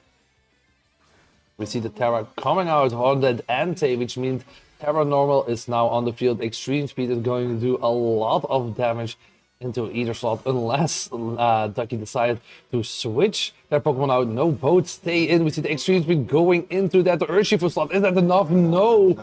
That survives pretty much that damage. We see the closed combat going off. Probably was expecting maybe a Follow Me or something. And yes, we're Surge Strike is the safer move. Ivy Cudgel goes into that Urshifu slot. Okay, that is now down, but that means that you have a pretty low health Ogerpon on your side of the field, and the Fluttermane, yeah, it's pretty much damaged. But yeah, Amoonguss, if it now decides to go for that Spore, yeah, that is really, really, really hard right now. Yeah, almost impossible. I don't see the way of winning, even with luck. Yeah, indeed. That okay, the Ogerpon shook off the taunt, but yeah, the Fluttermane is still like the fastest thing on the field. Ogerpon really weak, so not like a Moonblast will easily KO it. And Ante is still asleep and locked into that extreme. But so Maurice also sees that there's no way out, so that's one game already for Ducky. So that's an ideal position. What do you think Maurice could do to get like that win in a game 2, for example? Let's see, it's a tough matchup. Archaludon, I mean, having Ante as win condition here is pretty difficult. I think maybe he should play the Raging Ball, which is outside of the game. He could have some pressure against the Urshifu, and then force the Terra, and then have also Ogre in the team planning. But yeah, I don't see many options for him, but I will see. Yeah, indeed, like the Raging Ball could indeed be a really good option against something like a Pelipper and indeed also Urshifu. But yeah, the tricky part is, of course, if that Urshifu decides to go for Terra Fire, like, yeah, you lose all those weaknesses from your water type, of course. I think the Landorus Incarnate could also put on a lot of pressure because it hits really hard against it. Archelodon against the Amoonguss, and also with Sludge Bomb into the Fluttermane. But then you have the Excalibur on Ducky's side, their side, to really like put on the pressure. And yeah, you don't want to just Terra steal your Landorus directly because yeah, you have that Urshifu with close combat, which can like easily KO it, as we have seen already on stream before. Yep. So Okay, we'll see the leads. let's see what the leads are for this game. Ducky is going to lead Fluttermane, Excalibur this turn around, while Maurice goes for an Ogerwon Fluttermane. What do you think about those leads? Well, since the Fluttermane of Maurice there. Oh, no, my bad. They are both booster energy speed. Yeah. So we'll see which one is faster. I think it's pretty important in the spot. Also, Nick has better offensive pressure. So we'll see. Yeah, indeed, with both Fluttermanes being the same, like Moonblast taunt sets, of course, with booster speed, like the only move that they really can go into is Moonblast, and that doesn't like do much for either team, but they need the Excalibur there for a more offensive option. Yeah. Yeah. Maybe we can see Terra. Yeah, with the Terra of Excalibur, I guess. I think that is also my guess here, because of course you don't want to get Moonblast into you, of course. Not. So that with the Terra Poison, that neutralizes that threat. Let's see what it goes for. The Moonblast doesn't go into the Excalibur. Good call for Maurice. Moonblast into that auto, while Nick goes for more of a speed control option using that Icy Wind. Let's see what the Excalibur uses. The Clayforge goes there, does a huge amount of damage, and that grit on that Ogerpon is really, really huge. Because, yeah, that really swings the game into Nick's favor once again.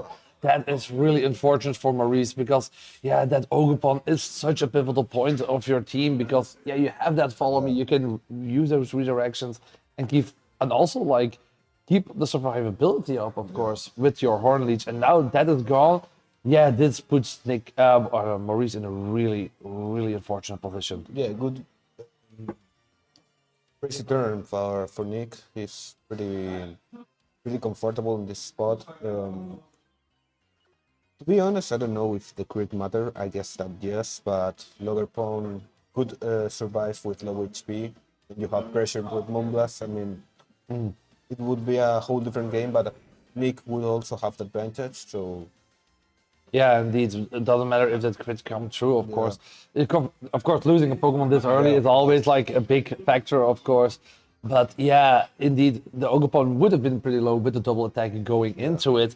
So how much use could you get out of it? But let's see if Maurice can get back into this game, because it would be really it would be unfortunate that this would get too back hard into his mind. We see the Excalibur going for protect, making sure that it doesn't get any target. Of course, the Icy Wind goes off once again, making sure that the Fluttermane is like at a lower speed, and that Ducky's Fluttermane always stays the fastest on the field as well. Let's see what is going to happen. We see Maurice using the Icy Wind as well, but that doesn't hit the Excalibur, but does hit the Fluttermane. Oh, it doesn't, of course. I spoke a bit too soon there, because it doesn't hit, which means that, yeah, the Fluttermane still is the fastest. We see the Stomping Tantrum going into that Excalibur slot. So, yeah, that is also really an unfortunate turn. Well, of course, with the Icy Wind, you get speed control, but still, Ducky's Fluttermane would be faster because it would be -1 instead of -2, as Maurice has. Yeah, the problem here is that Entei is now trapped in Stomping Tantrum, which could not be the best move in this spot because Nick has 2 change. We don't know which 2 Pokemon have making back. So I could understand a switch of Entei. Yeah, let's see what Maurice is going to do, of course, because that Fluttermane is already at -2, so you want to switch it out, and he does, of course, do that. So it means that the Urshifu is coming in, but yeah, with a Fluttermane on the field, you really don't want that, of course. The Moonblast goes into that slot, so that puts it down to Sash, so that's also like really unfortunate, of course. That's really the tough position coming back from. The Glaive Rush goes into that and it does a huge chunk of damage. Stomping Tantrum goes also off, this time into Fluttermane. But yeah, Well, Maurice saw. final. Yeah, Maurice saw that it was pretty hard to come back from Yeah. this game and decided that he forfeited this battle. Really unfortunate to see that. I get this reaction, of course, because you don't want to lose your finals this way because there is still money on the line. Nick won this second MSS 2 days in a row, of course. Congratulations to him because he went totally 100% undefeated this time around. But yeah, even for him, you don't want to win like your second MSS in the finals this way, of course. Yeah. I mean, we take those. I mean, those sometimes are in our favor. I mean, so Yeah. if they are in our favor, we can complain. Yeah, that's true. I'm That's not going to true. complain. Anyways, I'm going to be unlucky in other moments. Yeah, that's true. A win, indeed, as you said, like a win is indeed a win. We take those wins, of course. But yeah, it's a good like. It doesn't feel good for Maurice to just laugh that way because you are so close to get that prize money as well. So yeah, Nick now has a lot of prize money under his belt. Also, a lot of points under his belt as well. So yeah, I don't know how far he goes for his World Invite, but I think he has that already unlocked. So yeah, really. A bit unfortunate to have this game as a final, of course, getting all the RNG that Pokemon unfortunately has to offer. But yeah, I really hope everyone on TV and on Twitch and on YouTube really enjoyed this stream. We hope to be back as soon as possible with another stream. So keep our socials, like Twitter especially, on and keep an eye on those. And maybe we'll see everyone else into another